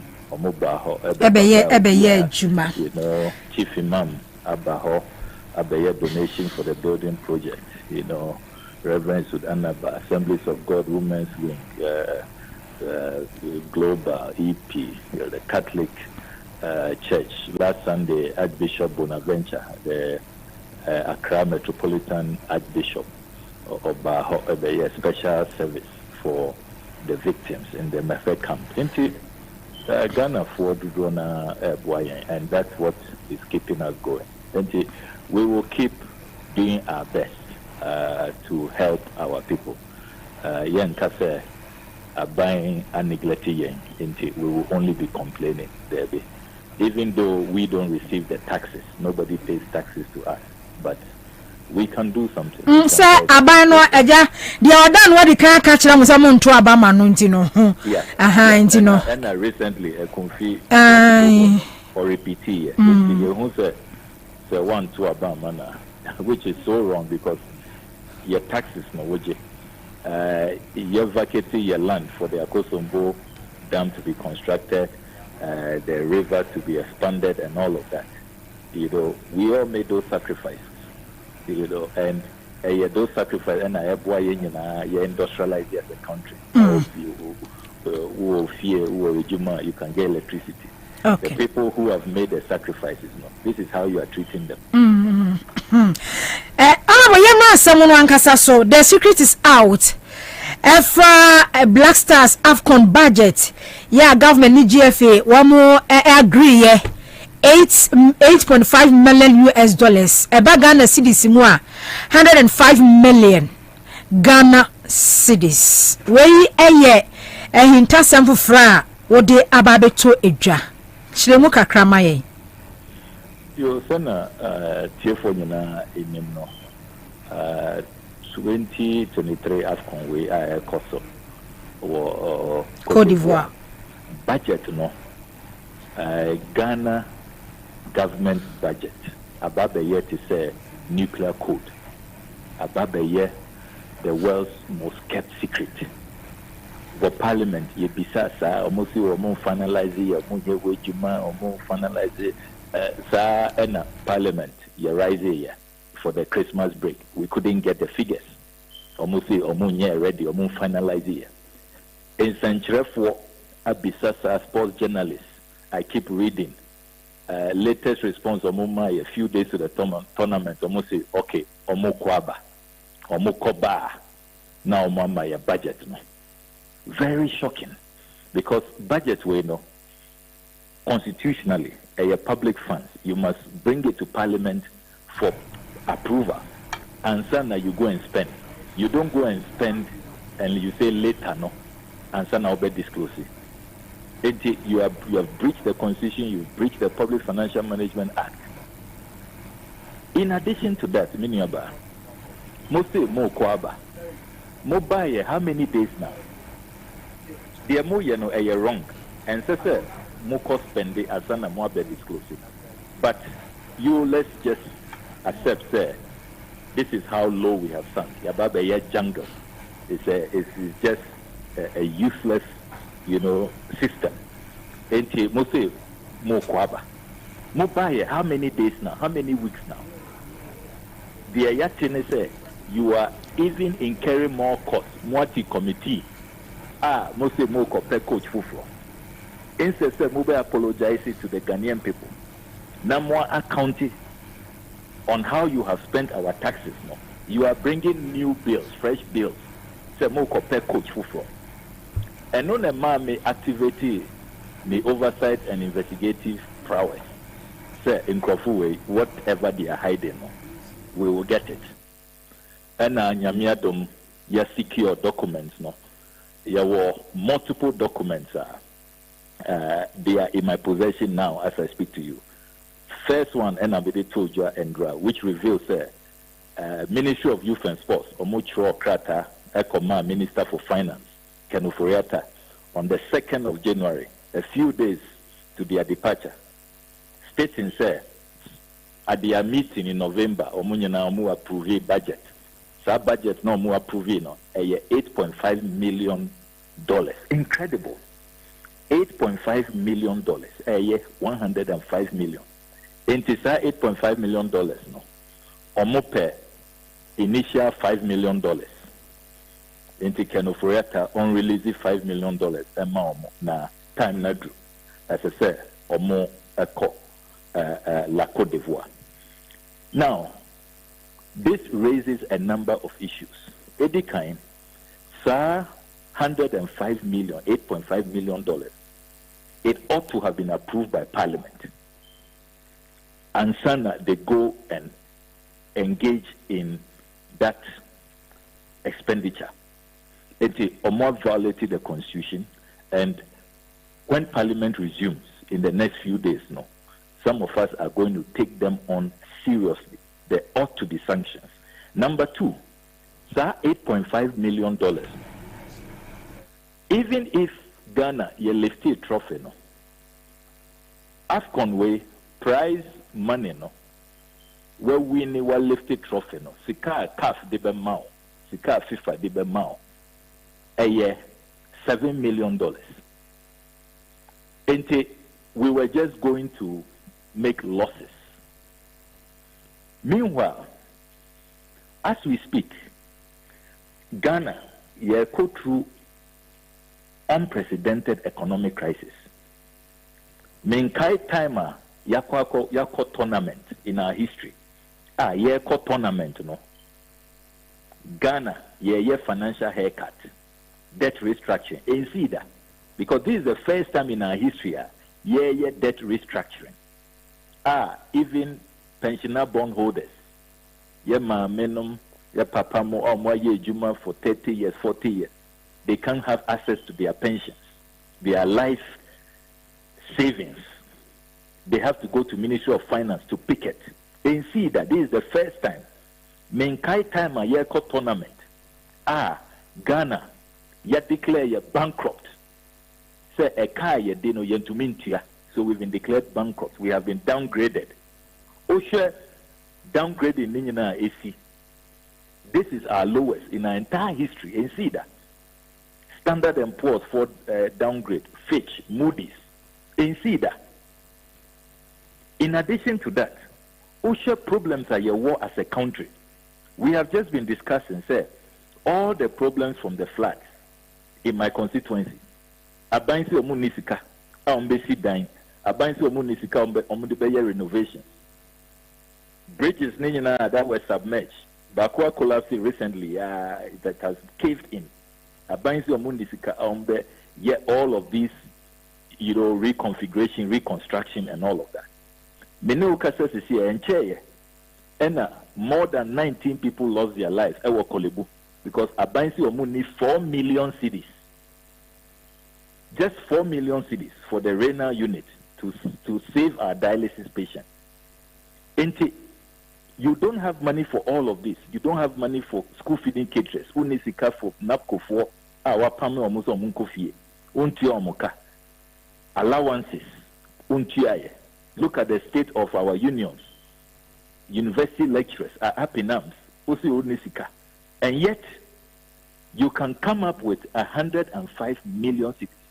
One would have expected, say, at the time, per IMF watch or say, omumbe billion out. Who will draw budget? You will consider all of these factors, and you make sure that you be transparent. Many about and many cases a few minutes ago, and they break down the toja. It will shock you. Ansah, we Ansah about breakdown so no. Before I was 30 or release ni say 705 million Ghana cedis a wo ka ho asem no kra no qualifiers no so kra no. And also you spending 27.9 million Ghana cedis e wo ho. Exactly.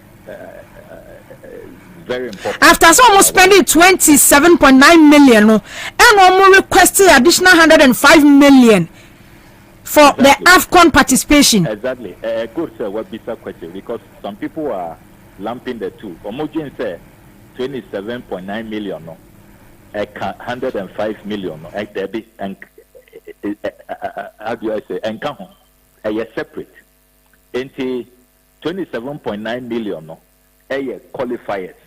Expenditure on the Black Stars are mobile report here to Parliament into which documents or modified Parliament December last year, no, a few weeks ago, no, and on their county after they had spent, we criticized them that they have to stop that practice. OSHA page 8 of the committee's report, Youth and Sports Committee, into a separate 27.9 million, a separate OSHA breakdown now. Me they told you, for example, Ghana Angola match, no. A cost 7.4 million cedis. Just that match. Madagascar match, 8.5 million cedis. It's incredible items of expenditure. Almost say funds, airlifting the Black Star supporters, 5.3 million.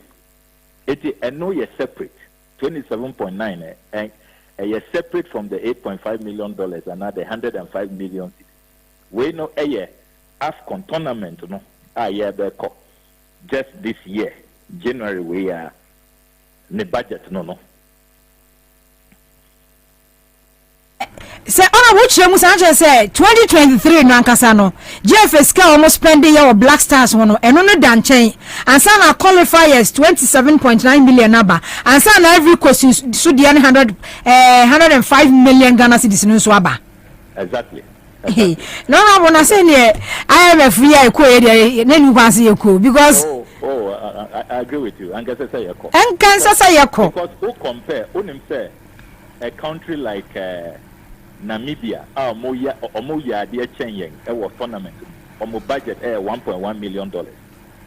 Zambia, Omoya dear Chenyeng, they did better. Interestingly, Omo your old coach, Pameno Avram Grant. Omo budget $2.1 million. Omo disclose here. Omo they show their people respect. Omo call Omo parliament. Eko siki approval. Onem said Nigeria, who are still in the tournament, doing better than us. Sika Omo buying the ma Omo to go so that Omo say FA4 no they should raise their fund. Are buying top it up. It's Nigeria government taxes are almost taxes that is in this tournament. Just $1.3 million. Will you believe that? Share the size of the Nigeria economy. $1.3 million. And Nokrano share the gratitude. Letter Tinti Omo FA President Troye thanking the president. So Omaya idea they've done well, they've supported them. $1.3 million. And Nigeria GDP numbers GDP Ghana the best times 5 as I say you do Nigeria there. $500 billion. Yeah, any numbers is 70s around 70 billion. Yeah, no, $8.5 million. But Nigeria, the government, the Ankasa, the supporting team, no, $1.3 million. $1.3 million. Yes. And then Nigeria soon is a crisis. Bia say Yamako bankrupt. One more year debt restructuring program. Bia Nissan taxes. Bia ni baby. There be none of that. Omonka say Omoko impose VAT on electricity bills. They are not doing that. Omonka say Omo negotiate with other countries who owe them. China, France, America, India. Say yen to mintia as Ghana is doing. And yet $1.3 million. Yeah, no, $8.5 million. And OSHA breakdown now media to you a few minutes ago under the signature of Kenoforiata. You will be shocked. Ansah na ye bedru Abidjan no. Na omwa blow 15 million out of that. 15 million almost say preparations. Few days where omoko Kumasi. 15 million miniaba. Per diem and transport, air transport, 14 million per diem. And so per diem, no, obia all the officials, and it's not only the footballers. In Kenya, players in Kwano, emojis are bonuses, no per diem, obia, including the officials. I think, a country that is broke, a president who says media may protect the public purse. Unbelievable. Look, Anka, if we were even in good times, say, one manage economy where yes, things are so good. We don't have an unemployment crisis. We don't have power crisis. We have paid all the power producers. School feeding caterers, road contractors, students, allowances. Napco. Bibia Kosu Kama, we are cruising in good times. Then you can even, no crano, there will be no justification for some of these expenditure items. But distance, Ghana ni Ivory Coast. Over to me and if you are somewhere in the western region. Yeah. 14 million for just transportation. I mean, go and look at the breakdown. You weep for Ghana. In the same way there, we need a forensic audit. As I say, did this and force a forensic audit into this expenditure. And Parliament must assert its authority. Parliament has been disrespected for too long. And the time has come for us to assert our oversight mandate, because this against the constitution and offense the breach the old Bruce in some parliament SC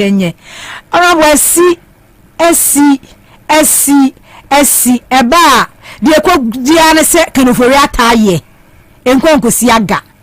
And said ya will Bruce way, yakwa esmas aba. Ya see IMF conditionality, 15% VAT, our electricity so. Yes, sukray. Yes, also the for France ababe piso. Now say the same month, so you approve $8.5 million, 105 million. Ghana cedis, the ama black stars, one question. Every coaster. That's honorable Ghana. No, say Yankasa said ye pay your one you. As someone ye boom for some. I could do something pensoe. Oh yeah. And the Medibeka Honey said the leaders have no respect for the people. No respect. Because up to now, among issue even an apology. They haven't even attempted to even provoke, would you be setting up a commission of inquiry? You have independent people, auditors, to come and audit. Now, President, we as some other leader, or be addressing the nation, or be pacho. Now, Wakasa, look, immediately, no, heads are rolling. Some ministers should step aside. We are going to probe this budget and the expenditure thereof. And after the commission of inquiry, no, the recommendations, no, we will implement it towards, long-term solutions to really transform Ghana football and take us away from this path of looting and corruption.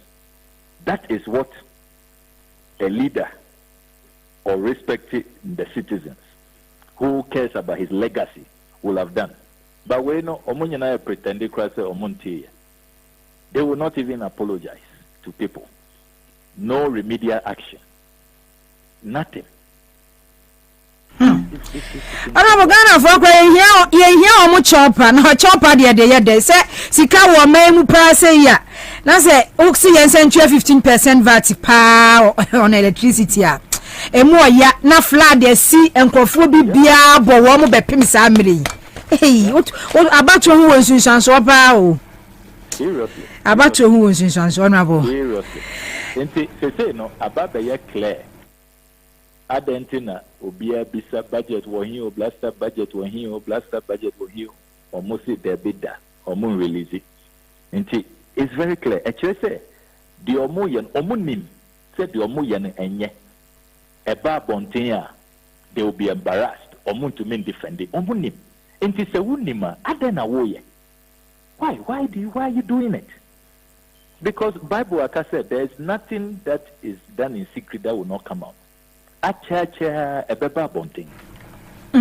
You are not proud of the action. You can't release it. You are hiding from journalists. How long will you keep hiding? And you won't be in power forever. Even if you manage to sit on the information, the time will come. You will be kicked out, like what will happen December 7, 2024. And the new government led by His Excellency John Dramani Mahama will look into all these matters. You will have to answer, face the music. Just don't engage in such things. When you're proud of action now, want to mean defendia, want to mean front to a bontia, and don't engage in it. I can't understand it. Arabo, yada say, Ejumadin awo yedi abo my Ghana. Yada say nyubi. Oh, I'm Ghana. Yeah, more bossy. I wish I found out some more could you to black MP Northton. Ghana the year mobile. About to who is in so pa. About to who is in so pa. January, yes. Before 105 million. Yes. Already can spend it 30 million Ghana cedis ko. Yeah. 30 million Ghana cedis ko. And you come on. And 105 million. Now koda na wo sorry anu atwe letter.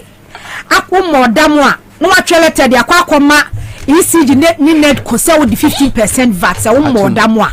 Say yenu ya wo kuye ya wo bu ya brese nye wo modamwa wo betwe krata wi. Yen ko spending over 100 million e wo every coast ya. Nana hey about to so about to no mo to aba ma kufu ado pa de o sanke etwon ba ko ne ya bu wo mo pa wo Ghana nana nya bro empire na wose wo bosse ewrade be ma ni pa adwene mu abie se wo ye communication theory ba ko mo fe no magic bullet theory and you believe say the work on radio so and say work can go from Ansah tie no obi ayesa anti sometimes what the radio so na asem no kre na work ya na we expect say your listeners ebe hu say no kre ne wom into betie there were other several theories and also debate and say challenge this theory meba am so for Manchester star 413 hash mama ma bibi kakrawati me raho ni so nso raho e fe bi koto malt binum so twa bia so akotwa bia club nso akotwa club star 413 hash star 413 hash na wa choose Accra FM na yenko same twaso na abuja for Daniel divine Nkrumah director of operation PPP omunyina aka ho binti ne yebri divine Nkrumah PPP fo nyina aka ho binti ne ne keno foriata enye PPP fo omunyina aka ho bi o ka be last meeting say wan kasa ka wanu asem say even 2016 you campaign for Nana true of us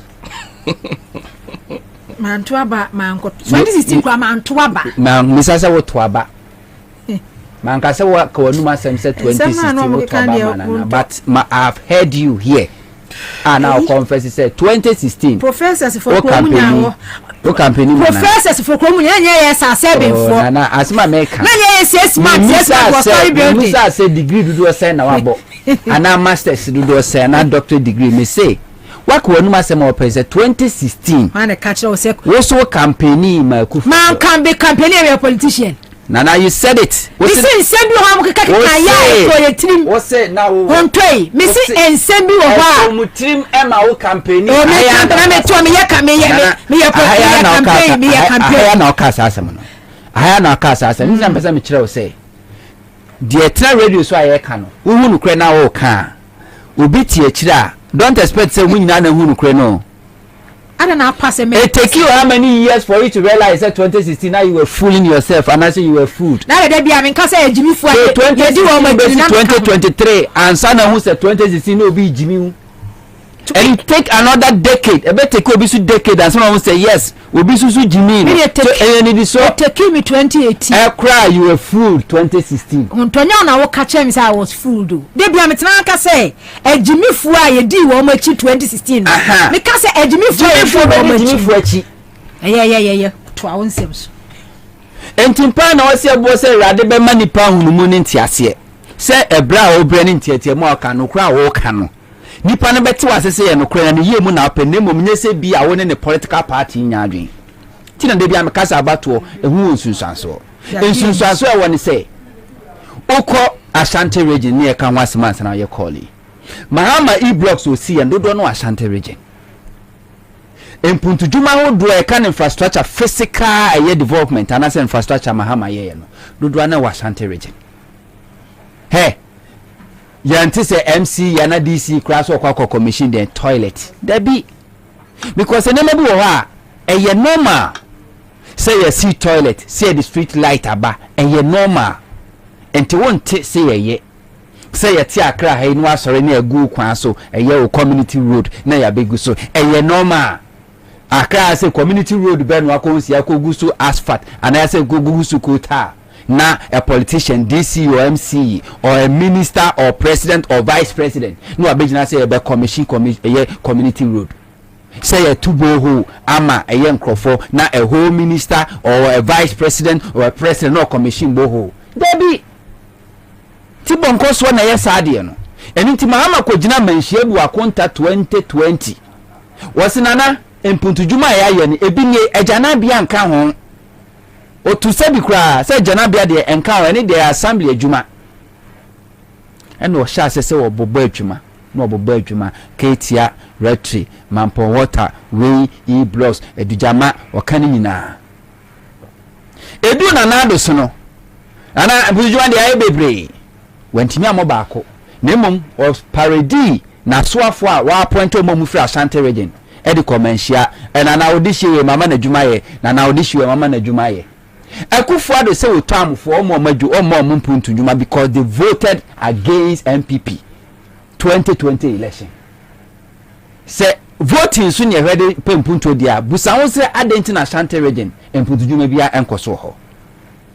Ti am ka twese na bato hu onsunsanso. Enti na uba won say SM mpuntu juma ni honti no. Si ekogu asphalt or ash tower rolling time Yakota bia ekota memeti Ashtown 2007-2008 nana who from so benante free utimi nante free Ashtown sa kofa alaba eko central market mebra no empabo central market who from say yes who from eko fa CPC who from bia befa bia atale ekota and na kwana kofa ho no porto na se ne obi Philip porto no a that is it mediocrity but the day the man ambasa o kan okra nipa no hu so o no kra na o kan enya ni de tina me ka cho se ne Ashanti region omo nsuma kunya kese o manhia kunya otekokoso kunya omo nsum bi mo omo sum MPP entina 11 haya na metia na meka say sa wuntumi asem we me nse makrabo ho because enkonkosi aga so far as said the name MPP involved na wuntumi ye MPP na asem no fa manhia ho na wa Ashanti region no enkonkosi aga meka na 11th eno ade na siye wuntumi has been set free afewie na ahemfo no motime eye Kumasi traditional council no omu tunufo say ya okasa ni bo ya na no dey na bla bla bla wona betu politician fo say win to me as a regional chairman onim kasa manhia ene betunufo edie na odike ya ye kokom say no office edie na kojo bonsu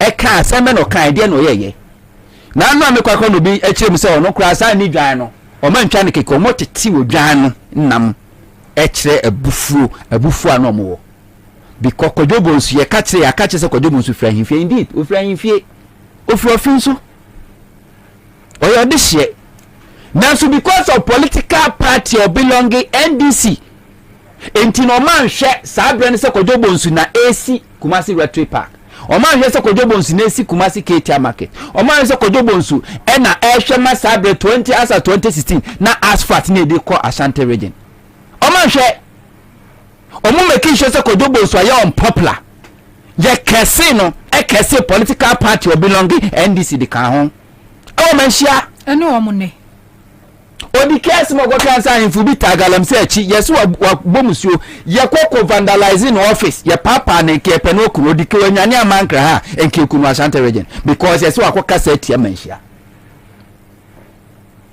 nipa no ono ko echi eye wuntumi de di okọ reporting no eye ohine o a ono so sum Asante akunya otumfo ahemfo nketwa bi wono na ti wona sumiti ne because of MPP ntino manhia on believe ohine a otumfo na nkasa blessing no ne nsa ato no so aswan no a wo som no woka asem aye nyinni na mu meje wuntumi di eni to wuntumi ko gina wose do mka nkra nya no kre eno ano no ye wiase wuntumi fa ho kokodi.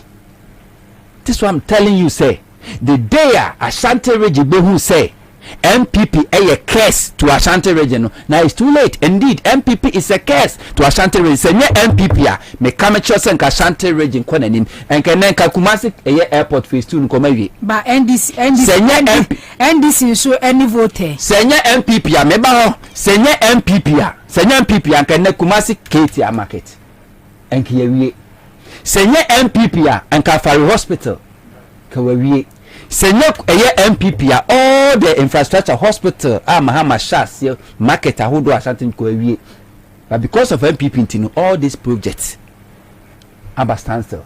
Talking about voter region vote want me fa voting statistics in voter region and to Ashanti region I mean chill mu o man paniku for the baseline is also show sitting na to aba enti political party we should be ayama wa na begina so tiapa. Let's go to voter region.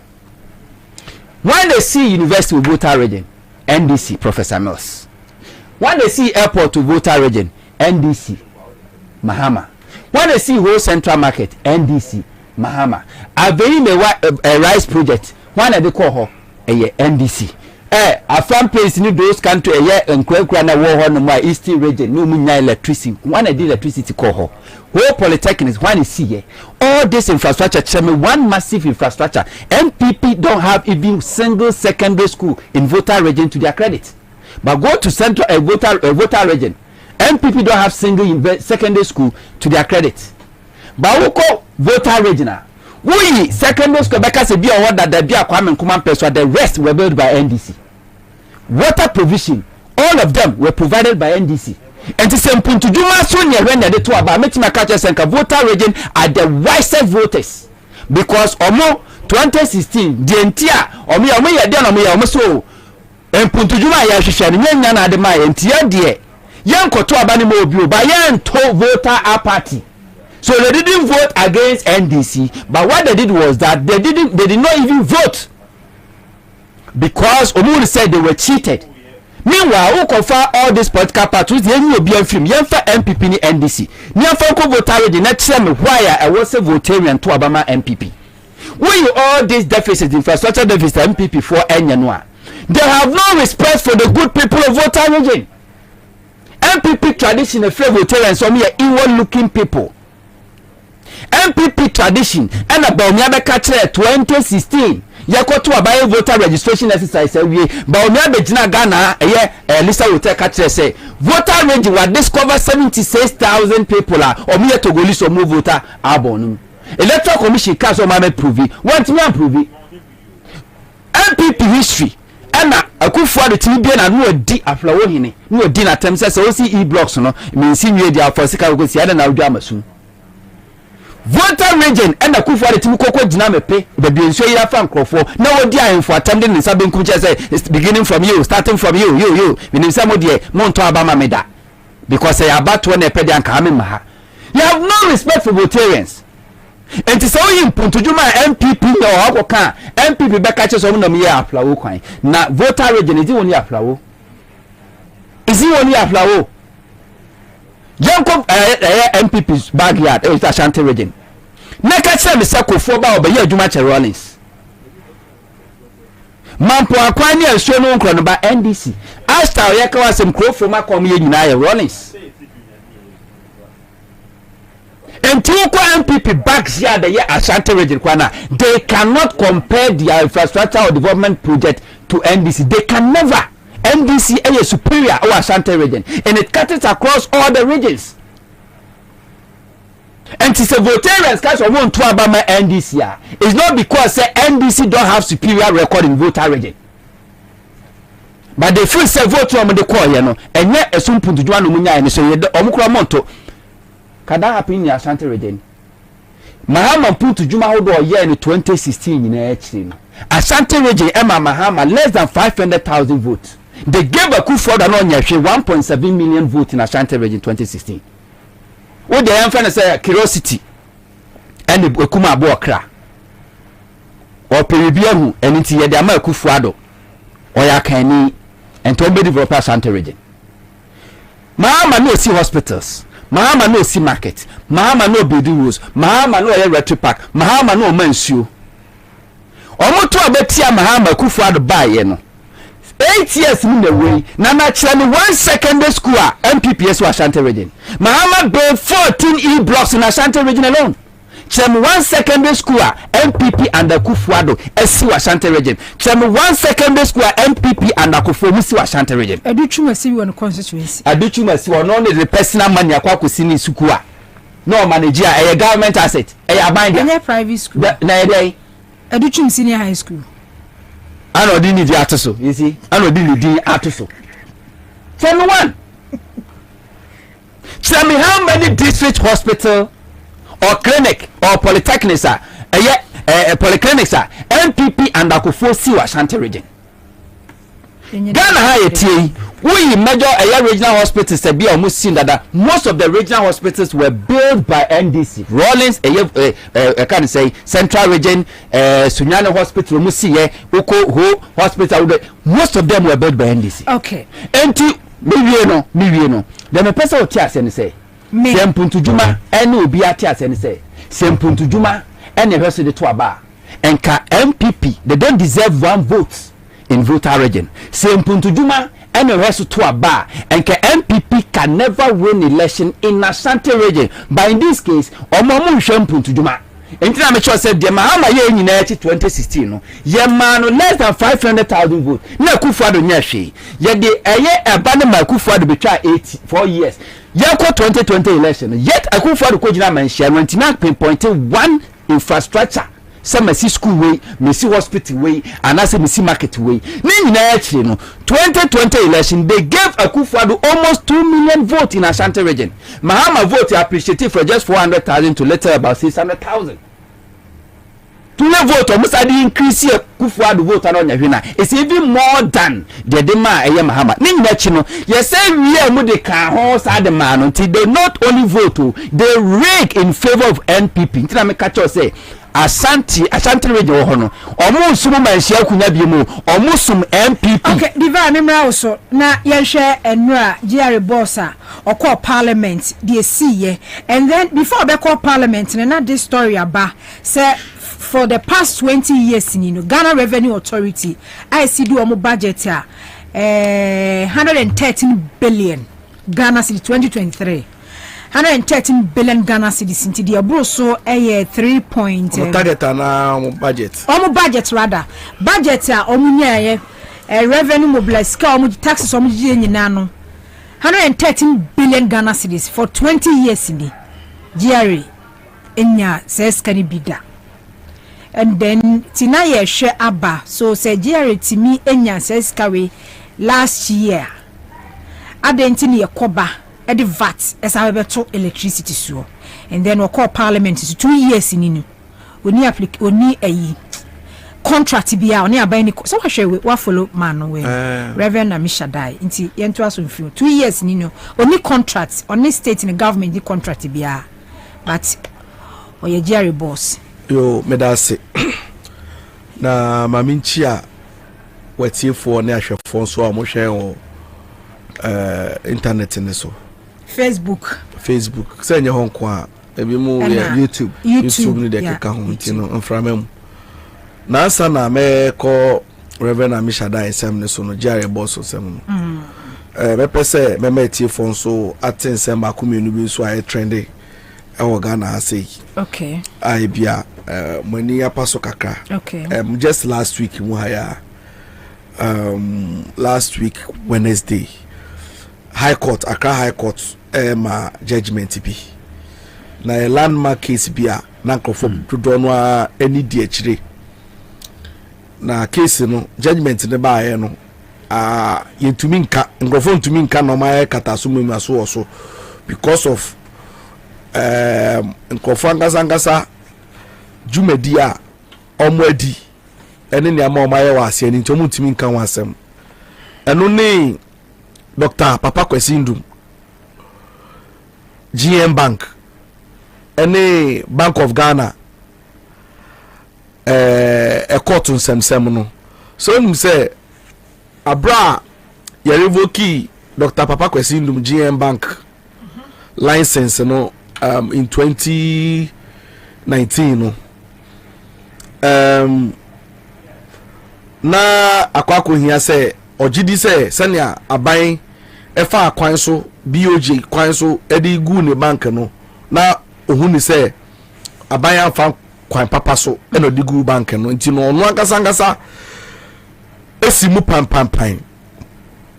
eko high court dedi kan na nka aban aye na adwen so say obey su court system no da frustrate papa no nti ze edu baby high court ni bua say oni jurisdiction na say oni hon kwan say obetumi atena case ni so na Dr. Indum de call Supreme Court say ohia nchirichiri mu hon de ka che ni say enye sa na asem ni te obetumi adi case no eno ye one uni say esanso ko ba no case we yankasa na ebua ni 2024 uni say nka esi ebua no 2020 ton Dr. Indum de call court no nka eba before eba be to aba no a week before eba to aba na nka judge no di case no so ruling ni nyina de beba aban we ehwemu a no mo frustrate case no na 4 years mu ne ewo na nim say ebua case ni ye no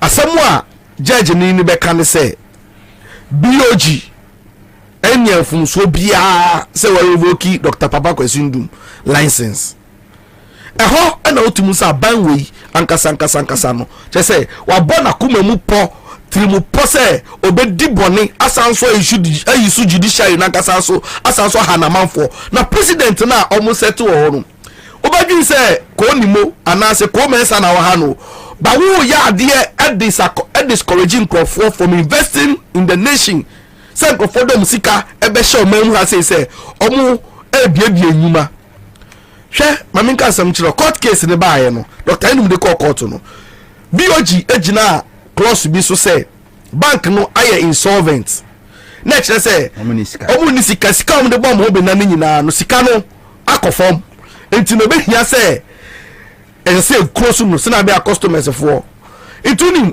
say om check nklata ne nyina siye no indum bank ne sika aka nyina na 30 million which was way below the threshold no the capitalization okay requirement no to almost say omuntumi ina Dr. Enum say dabi enti sa na mu de make more than 3 billion Ghana cedis aban ana BOG so na shaban ase enti sa aban de make bi wo BOG no kwabo na ko bisa no say so on de make because me sika wa aban ho true contracts any contractors when you mo ye no who chase sika no bank no sika bebre who say Bank of Ghana say already all share bia until obia case 30 million no on ko bi so obia who some commission independent auditor na papa we Charles Dubu ahin minister of finance deputy minister of finance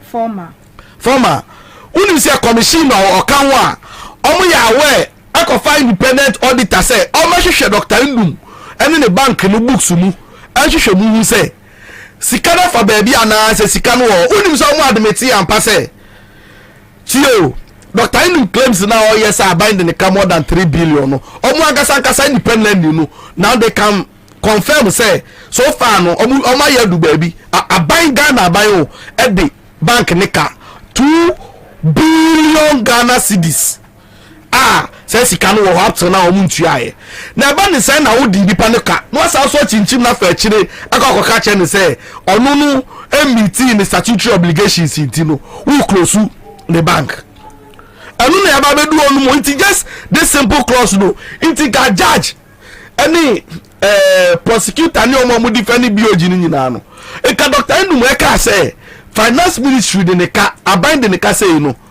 ade na mu nko no mu nko je mu sia ho de mu nko ho e onu ane na sem it imagine no je say robbing Peter to pay Paul and na mu ka say case no Dr. Enum o so nje mu o de kwa police court but there ya o mu ni say there ya o mu ni say na ko obi hwe oni Ghana fo bebre kasa oni sa aso mo ga cha o mu si sen ka obi epa na ko be di Dr. Enum money na nkenye na Akufo Addo na busuafo why Unim say it is perceived say Dr. Enum amanfo which is not true but it is perceived say onu ye pro MPP like idea because only MPP for akoye ejuma or seven and Akufo no omu ni say otese omo a it is an ko bi bedi ni boni asenye ni fie ni enye na Akufo Addo na unim hwe me say sometimes one so unim di obeye wa ana unim say ko bedi boni ana ka o ma ni nsuo no ka the poison go mu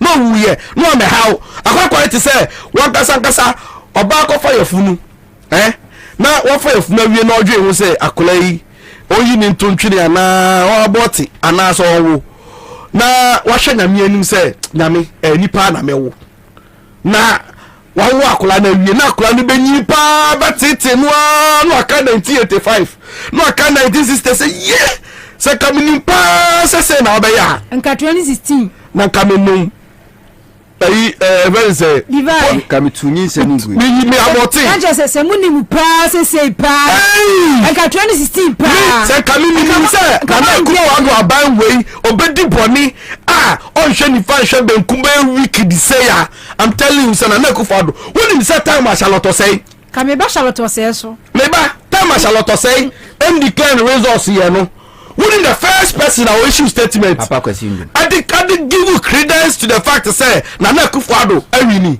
Papa question Dr. Enum who said that omanima sanya oku akwa press conference kaboma akwa press conference no money number bia and declare into Dr. Enum issue statement congratulating Nana Addo so ewini and assembly nyina to tie only that o catch them Mahama so on also consider over to her yeah me kind nyina maybe so say Dr. Enum pa nim say obeka che na Mahama say step down na kɔsidi na nanado awini na nanado abegu ne nyuma di ne bɔni sɛ ya nanka nana akufado na kayemfa abosia engu ne gari mu ama ne we sama ne sintu ya baye meni ma rehero na because me kai Charlotte say kwa PPP for kwan ya modi Charlotte say kwa fa so justice crab say commissioner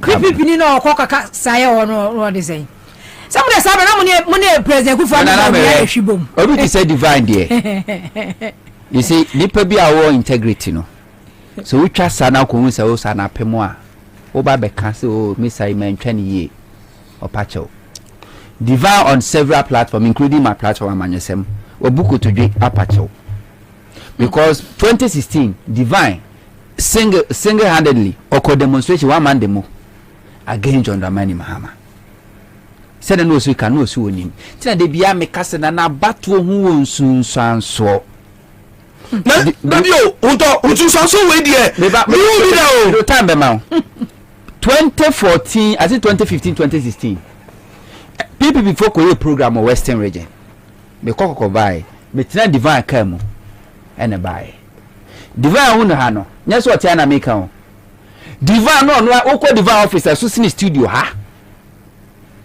no ye adwuma e want the driver our driving no but divine demonstration because if you say na enough no only him Dr. Papa Kwasindum 2016 now to Cadillac from market to market now all cattle mass momra mejibo sia o GN Bank interest free loan because na GN Bank na shita wo baby a asmo kan say Mahama on pega na mabunu ye enti yen to aban fanti ya Mahama ban na won be create enabling environment ema Ghana mabunu nya adwuma nye na business entumi ngro Papa Kwasindum campaign no but okwa abakosemu a Dr. Papa Kwasindum GN savings and loans unyane licenses under NDC ya upgrading by your bank ni nyina so unyane license under NDC Papa Kwasindum businesses e grow ye under NDC but ni nyina mu no said the kan Papa Kwasindum campaign against Mahama uko PPP mu a yonko fo bebre ho no mu a omo free MPP mu ene kosi PPP just to take position in the PPP to do MPP's agenda among them AM secretary no mo friend saying ba ko bi 2016 they no AM secretary no or crossing from MPP okuta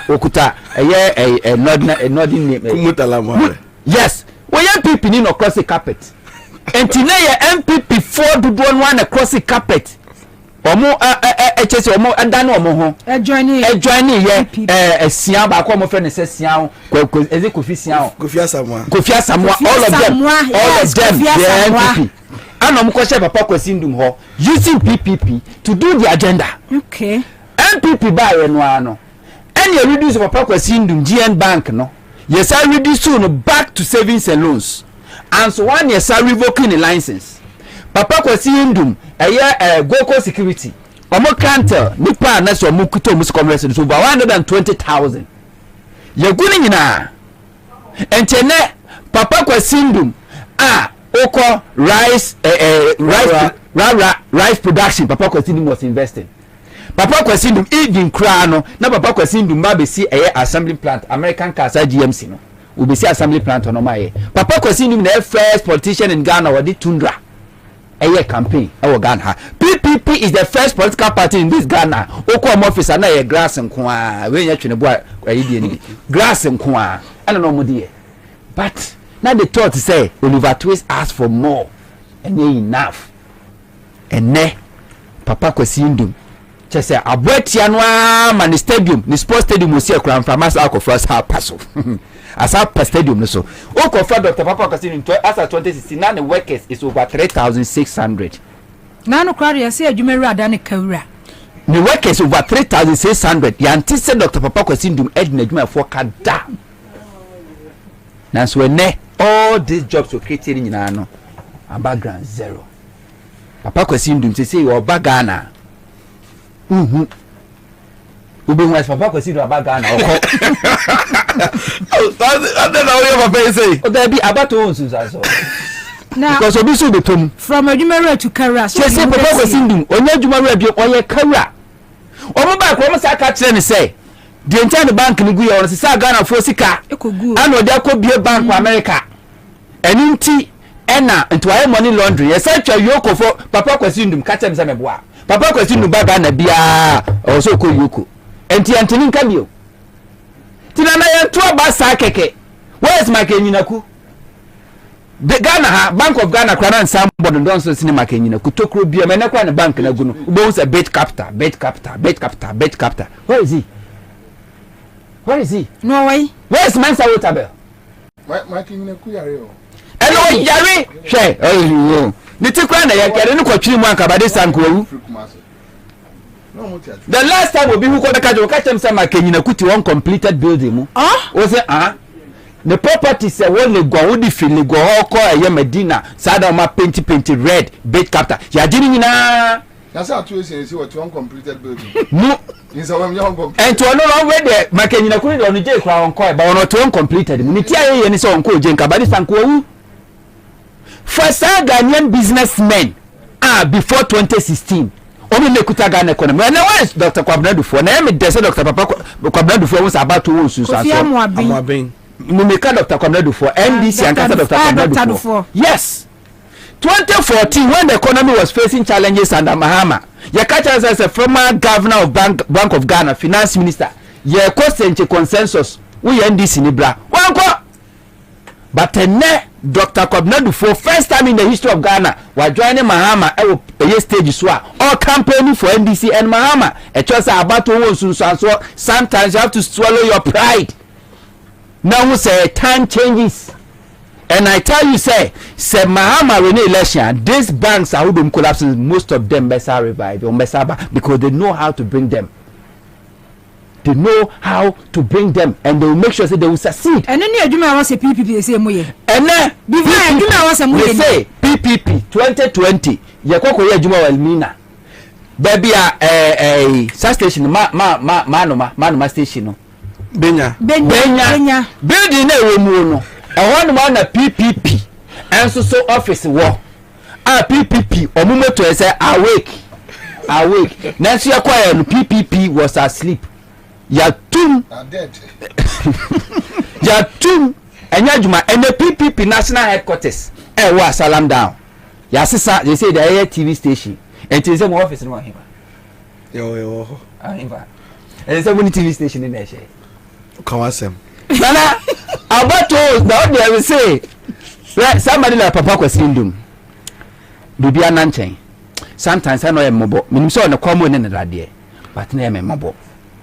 She baby Papa will raise in the business empire kukudruye. Auto radio station will UK. Station auto radio focus auto no. One fabro ni adwumani o. Ghana phone kwa no form. I want to some for Wabrichiro or shed that's a sound UK and work permit here you madam. Someone didn't say good no. And you said some can you bring some Nana me country about to so Papa Kwasindum ni business empire of finding na no kwa banks are. Young guy to say the government managing GN banks so Ghana phone kwa South African print here ye sheba ko ese Friday no Papa Kwasi no GN bank workers o mo share African prints every day oko eye ni there we say bend break just say o make sure say e looky like local said your kwame sa pepe na papa ye but dear papa de wu akufu adumu a enintia Dr. Papa Kwasi ndum campaigning against NDC in 2016 it's only God knows nyagopon kwa ne betumi a kire but you see I think Pacho you should divan and okay aba when the issue no enye abadom hu akufu adumo the issue was about age mates classmates elites honest you don't belong to this class you don't belong so Mahama they saw Mahama as coming from somewhere bolemi eya oyakwala no no kra no ono enka. So they were looking at Spiogabra. So ahoya. Next Spiogabra na ne bianca eyo mu pie. So they were looking. Say Rollins enya the same issue. That Rollins akola no abehwira try e ko ho. So they were not looking whether Rollins can do it or not. In the Rollins Emma real rectification, no, still no more attempt. Na kwa kuba kono mo kasa. Tama Rollins eya akwai nkranza ewura techiman eye ye Rose Asante Mampon edwa abuo mu ekunu mu create a yes calf no yan. They were still insulting, but then you ask yourself, say omo anyinyini no, are they able to do same? So the issue has nothing to do with Sabia Omota NDC. No. Everything was like yena edru yeso yena ye kwa achimota. Oh, na say Akufado Benz e Legon no. Na me papa kwesi dey amama so na amama so mu mete die no. Yes ya no kwasi akeka sa. They realize that a group of people be and omumre. You don't belong to this class. You don't deserve it. Ebina sa group ni bi na champion no mote no kwafu say kwa ni NDC MPP so di president ebina mote no. Ebina omo. So on time any ahoya say Jomama free. Look, say if you want to confirm what I'm saying, Ananama, I don't know whether you get this picture. Jomama ebedi president no oni Akufo na ye kosia wa sorry them. Me Akufo ye na nibi meka what you say na ni twa ya opportunity na ni say share no so about for pictures no na ma ja ko betim dia send no and all picture no a obi nkan kire wo ade a next time ahoya omo egu banks nya nipa ba ko pe eno ne de me ya pa Kofi Amoaben Papa. The heritage, Agongo. Let's say they go with the son. Only the first two. Yeah, only two. So you don't belong to this class. You don't belong to this class. Addison statement no. Young Koma wo di no them. And one thing I was say Ghanaian businessmen ehuni say, penisi aboabo ne ba yenyen no. Aboabo ne ba yenyen no. So akofa jataba. Say wo sa enti wontime nwe enti wo betete no wadwini so obenyi nanim aka wanim enti wo ni ubone onyini a obeche wawe Akufuado first year 2016 election win here no sa business ogugu ni nyina no emu eba 99.9% in the finance Akufuado campaign Kofi Amoaben one financing directly but Akufuado ho kire no no somewhere 2000 or somewhere 2000 but I Akufuado nkwa Keno Foriata wina akobu nkotodwe na unim ebosia 10 million Ghana asama na Bobie ka no say nye class no unim sa time wa amabisi so yo chini na onu ewo onu mu buni say o inferior chini onye omu level itudi uche na nado mu ba ye no a achimfo a omo ye yie ni nyina omu ba ye no mu nya sika no omo bless ankropo ni nyina ase omo no mu nya fai eya hoya na yi omu ya atachi emu ni we mu nyina omu na mu nyina despite the fact say omu se omu ye che before no omu nka o kasa wo mu ntokwa e wo mu the same thing omu de ye JB dankwa a okọ ni nkrechi no see they didn't understand why onu na sorry a osi wenya contract say oye your friend is saying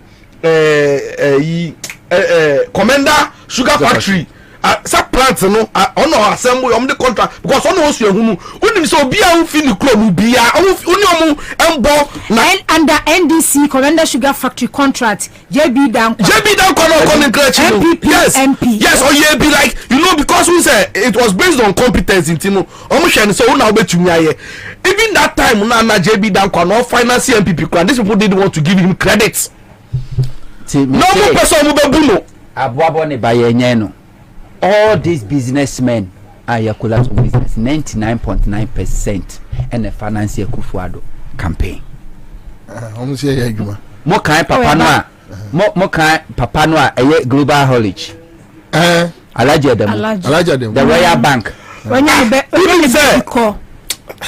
Royal Bank papa na ene dia papa no na o support NDC Professor Mills baye PBC Koku ano mo twebei contract no fa no na ndoma no economy na eguro na nkrofo se invest so NDC and Mahama na contract mo di bisu ma nkrofo bi so mo susu nye bi papa ne se ne koku apai pa KK Sapon na manage the business KK Sapon ya MPP one introduce na nado anu introduce Baomia to kokko ya what a brand new Mercedes at the Makeke, the birthday.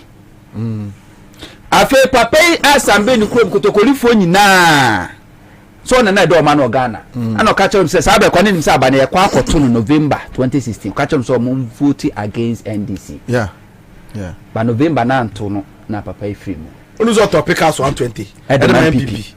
Hey, MPP aspirant Ejombo Edumo eja we dey mama mfa bi so we kura bo dey eye memani nsem Edu Oga Santa Baron Santa Baron yeah Baron so what is Santa Baron Santa Baron Edu oh special one of the biggest guys Edu dey mani nsem o Edu na ni fia wa sini se manchi na ya dampon 3 2010 ewo regia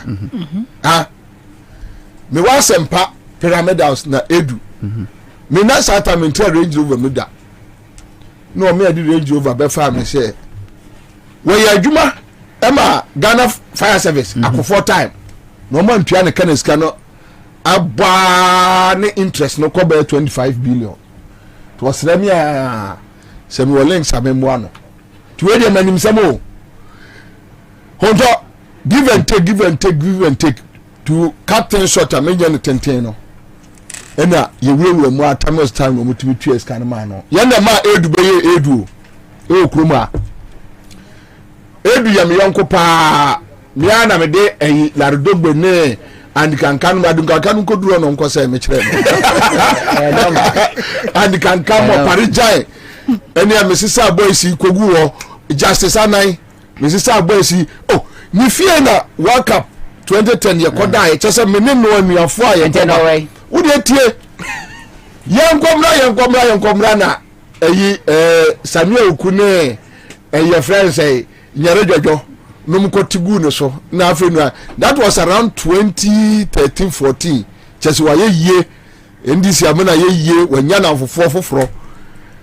Hey, no one of me friend me one people make a chem say Edu Atolan Cruises 3 amaba omia up office wo East Legon so on fanya campaign ina me kwa na Kwabena over me do ko ye no me do ko say ye yanuafo na dia wa sha say ye was say on the businessman o hwe anu ahwe ha min kan twetwa waso say Edu domo America je say busumi nsia Ansah no aba men ka so oni di obedie Nemom nka Edu ko na nim ena Samuel Okunu nyira do san ho ka Edu ko na nim by far Santa Baron enko ko na nim by far alaji se on timi nkana bonten na kwan ya akufo ado nom de na fa so uni ba wi ofri na Edu ofri achim area ho aba mo area ho aba enti ohunu sen dia aba enti ne dia o ko support ne dia kom na Edu alaji adamu America no papa ni free mo no hwe ne bank Royal Bank 2016 MPP for most of the parliamentary candidates honom kwaje bosia I did run on campaign MPP ba ya Kenofuriata say ye peja bank for capital no dey 150 to 400 million no because so o mind to the Baumia or finance Baumia campaign enti papa ne ma e approach Baumia ka so okay papa no ni college na whatever no omon faka ni bi properties ni bi measure bank num say the beya bank no capital be kosoro won sa ai say agawa na agawa ewo ye tesano sa hospital no sa abronsa no papa ne dia sa women's bank sa dano papa ne dia ni nyina na separate entity okay Dr. Muhammad Bawumia advice abusafo ne say mo fa sa properties no Emeka bank no say the beya bank ne capital be koso na tinye ni nyina instrument ni amiti when they get difficult omo frɛ Bawumia won fa omo da so ani a revoke omo license bank head of office ewo golf house ewo shia say eye papa na nkasa ne ba oye ne ba pinyi oye real estate o ne see da no ana ton ma ne papa ena ne papa ne ya ye will e de man ba no enti na nka nye bank ne japade ye je build ne ka ho papa ne yire nom akunafo ene ne manyanka account na bank or you go bank ni freeze ni na we ya enkrofo a wo mo chanso na yo mo sa o ene wo bobo so yes we ya yenya nchetere nko magazine Kumasi magazine o mo didi ntoboa yenya nchetere nko amoso ka o mo didi ntoboa apato no su chanso o ma asantifo a eto force awo La Paz Cantamanto ese da agigi sika akwa kufu adu fie ekọ na no ho ba so mo boa na na ye campaign ene mimi bi o ma se akwatra santemampo sesi a I am telling you mimi bi o ma se akwatra santemampo sesi a me no kase oh baby e ko amkuro sesi a me no kase engwachiri me say ya nkrofo is Lego executives kan o mo nka is Lego executive Kwame despite no kan o mo ntimi nka ese so mo ho dia kan nyina ya lenin na ya dene ene statish lenin ena empabo ya polish ho ena marakuda Benz ni ade asa I'm telling you me see is Lego executives opa wo dia wo sia bi otoko ma ni nkomo dia fa wo mo ani so no and that is why omo strengthen East Legon executives no and ka asema ba enoboa albisi East Legon executive no adane enoboa ntina isi asa debi a wo mo asa wo maka bomu ba ko masa na aboa bi po ma che wo ma so yifa akoso mofoi omo ko yesho oba da ko yesho omo timi ko yesho mesi dia aka ye osakofo no fufuo ni wo mo nam ne ye friend say open top car ena ye friend say jacuzzi ene ye car do abeba so ye friend say car no kura na be registration omo ye investors ya wo mo bua mo man economy no akosoro ta sa ne build the economy enti e dia na taye chese tobo me ba cho Bank of Ghana ye kakoko no oguno no enye investment hub any Bank of Ghana na investment hub no awo oguno na wuni pa no awo individual no wonu na investment hub no ankasa no oguno jam no ba Kumasi ye fro obibini black man yeah Kumasi for yeah what about program na se na me wo ho Kumasi for business na kwam despite ni yeah obibini black yeah all the big twa sase water Ghana ha wo se jomama sika me ni ko bo akufu adu dia ma anya de adam ni mzo me yasa table ku say yasa wo se sika me ni ko bo akufu dia ma anya de na so be kan kure ha besi papa no bona ni say ni osu o bona ni say o bona ni even among omo no oso omo yeyi individuals in film omo timi boa $5 million ano de ko boa campaign omo apart from individuals omo ko lobby nana eni agi $500,000 here na ya na waso yemu one papa kwasi nu na musio baako ya ba yegu papa kwasi ndu madwuma no won so say ade de eyabusua alo sa ko fa Gabi oko ha Gabi say Gabi be ni lawyer so ni say no oni say no of to count yo say no me yo alo say jit na mo aso the same pay I mean sure de omo ye ya mo Gabi ko register African Legal Consult no omo ba no say wunya asem a na say ya hu nkrofo yira ko fa Gabi ya lo me ya we wunya asem a na o maka kire say Gabi na wo papa na so ena Gabi ena papa no judges no entie Gabi asem enti kofa Gabi ba no obusa said akase o se akata cities o se o mo ka cho mo se bi wo da so o na o ma ka che se nti o mo no mo jiji scan yesami okune jomboadu we ba o se metimi ama o ma ya ama enti ba me 200,000 Ghana nkomra no okwa na okwa ka kire honto kokojo de se bi o ti Gabi na e kire obi afotuom de edem enti o wia no mo ewie no aka cho se case no ontimi no atwe no ho enti Gabi no mo de ne yes adwuma no saa enti oba obe make sure say de aka wa ase no atowu eso butu ase omutu ase ewia omo busua mu no omo ko school omo busua mu no Omuna nanom ehu nyansa mo.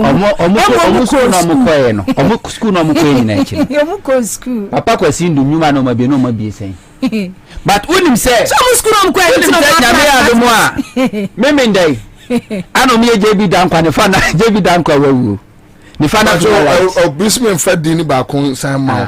Osu osu bempa ni otabe. About was mensa otabe so na Capital Bank or the bank in any dia board chairman on one casa person or account or shares and the schools so shares and an answer so shares.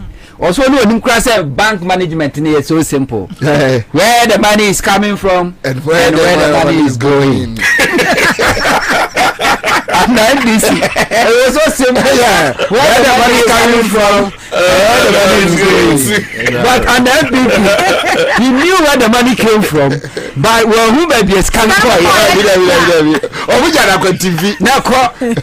Say, JB Dankwa, we are coming from my pencil. I feel so many the final right. Yeah. Oh my God. Hey, Nana, any brisem near Kadi Agrono. Now, what one of my busamu say, one of my being yuma, Ekuten yuma for 3,000 and over.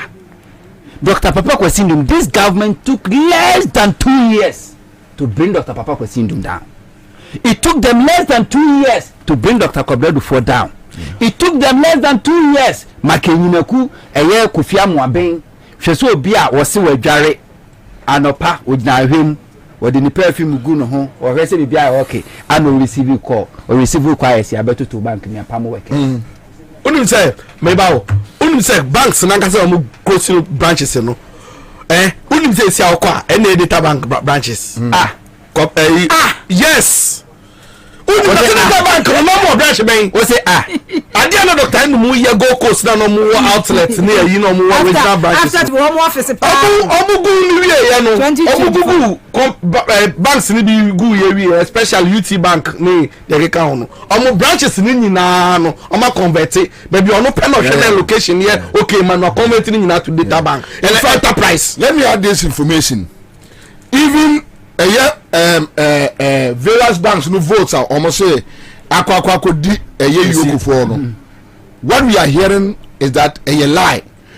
Omo access ni dem confiscate here no. Omo action me masami okunume ne omo nkrofo MPP for no. Omo start auction cash ne adan ene wuko jowua bridge capital ne heritage adan where they omo to ni nyina amomo. Last me tie area Kofia Mwaben na me reho we say na the bank ne dey Bank of Ghana car about 800 million Ghana cedis. And I must say, muhiye sikari nyesa mube revoke. Ano kope investor. 80 actually. 80 800 million. Also kope investor. And the investor ni so kombeku deal. Obema 50% payment cash. Na 50% na kan ma spread it installment. And investor ni chobe no. Ano no so try no copy wu. Kenofriata and the Bank of Ghana. And I'm sure at the brain back say you won't accept it. And I'll get it back to the investor. And the investor say, okay, meet ya. Now, our modern response in no Bank of Ghana no. Or man copy or no Kwabena Kofia Mwaben no. Or moka say no. Or mo try to command investor no straight without copying or no.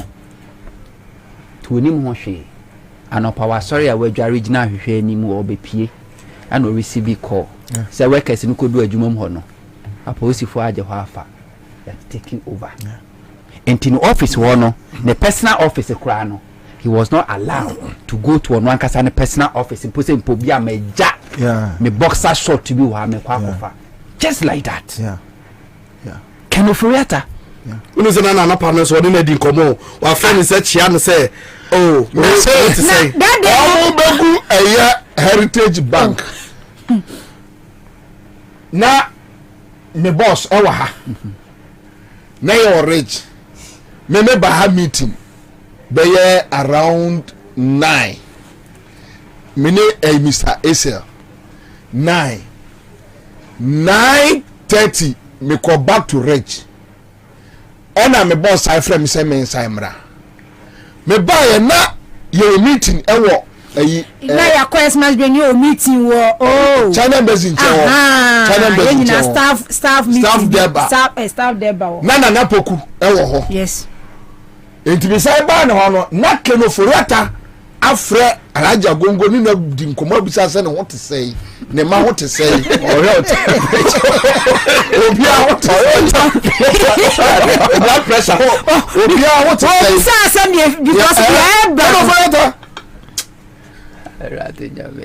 alaja gongo the way you workaholic this man can work into one day na juma na oguso meeting no ni ase meeting na say na chance for the for that kasa you need 2 hours meeting na say you ma 12 news me no to say we go tie joy news one tie this news one na dem yet meeting na say meeting na say staff there ba that day and we are 12 no ne anya so ni ni kan say bia o friend busa say no what say keke say okra thermometer thermometer say say go to or they told us o say o ja say o be kama ma wa say that is boni omodi ya me nyimi ni asamonka I am telling you me kwa Asante region nana mejako boni akufo do ne namfofo anye na busua din krofo okrowe mu no ada ya babo aba ya se akufuado MPP aluzu ewurade na oman krofo akoma ewurade empire ni yesra ewurade yesra no se ono de bibia anya ne ye na amafo nya botrama system no anteki wo mu true na se krofo kase on be retaliate a ebe time obiant mi nyina even in the military even in the Ghana police service today Agboso ka chem say Agboso be sia kufa du busu ani that be you be jano no you want to tell me that do you think Agboso and that's Agboso who ni pabi you see akufo do a creative problem amane ma any 10th generation what creative problem ama that be not creative problem ama omo ho because say your baba omo ohunu say dem betimi ne Ghana for trust ye abusua no enya aban you see change na ba na emma mahama mama that is what Ghana for to change the bar you change papa kwasindu no operate ambulance ezira mesre make say akuma because change ni nya jo mahama change we nya akuma bia sana sabio penidia sana mekasa on say sansu no be penidia na which way want to be honest and found kasa woka honto nya nipa oye gaja say bibi na obeboni trimu pose mediu bone won't you are not like that ebia atwas here abufuo no ya no kwa honto me I know you ebia atwas here na abufuo ni niema bi entina make say we can only pray to God say might be from me free Germany I don't know the person or the private line of frame or catch them say what to be free Ghana ha and Akufo-Addo kodu Germany wono yese de fie kom de no okoye adwuma to pistol keke na otrasia amada ye bebubo aba se Akufo-Addo no ni na busuafo ne namfofo aluzu power no oba Ghana straight no ni baabi oko unim ni investment $5 million omu chinchim ni nsa giye ewo port $5 million papa kwasindum no operate ambulance services wa import ambulance bebre America for the kesi ebedu port anom confiscate here so ontimi ntua duty ano se monfa nkoka national ambulance na egu ho no so ho na nya adwuma wo de cars nya me dia yesi da bi egu ho airpro aka se to abasa keke Berawa but seriously Kwabena more practice as a mini. Nanama. Mama kase wo nkyerɛw. Ada ya beto ba awie. Yes o maluzu no. Odi obo omo boys ni bebre obesia omo no omo fa taxi. Do you know why? Omo timi to nkrofo e kasa aba port. Omo timi to bia to bi 200 Ghana. Na what ba umia omo ba container obi akra rice o 2 containers o anu na ba umia de come azongo for so the masalaka ama ni pana susa won't say papa ni that interview okasa yati bebe omo to papa bi ka 500 Ghana ma offer kosua no snap the sport port obi go sa over for free forward this no so mo akwa port say obebodu akunipa omo fa na ni dey say scanner no omo ye say scanner no o enyama no look wonu say ekroma amount for the chicken bar no more declare say a sweet potato. Mine be last month or the or say na pension car or the buy. Due to omo the man or say agent catch say masa maka or say maka ni si he ni ama 3 days ma.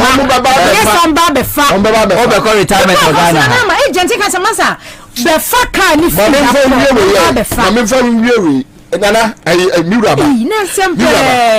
We ni say omo timi say da ekodi nkonkonsa kire eye FBI for say boys be ewo kromo mo car parks awie cars abakromo ena FBI for ndi omachi ba from Canada issue no eye FBI for no ena ehu say Bobie na so esi awie aka o ahoya no mko form bae enti wote wo car park ya no mtawa no matrash so bi FBI brofu di omachi wa asemka obuye ye no seka so mo chi enyo mo de ko eye Interpol Ghana office and FBI for no issue statement atoso say cars ni nyina mu bia ni wa problem wo ho enye sa cars no mo hwehwe so on be release for cars amom keke no any issue on them prontete it was yeah I'm telling you omo enye nipa one Ghana ni one Ghana authorities, Interior Ministry, Ghana Police Service, Interpol, they should come out and say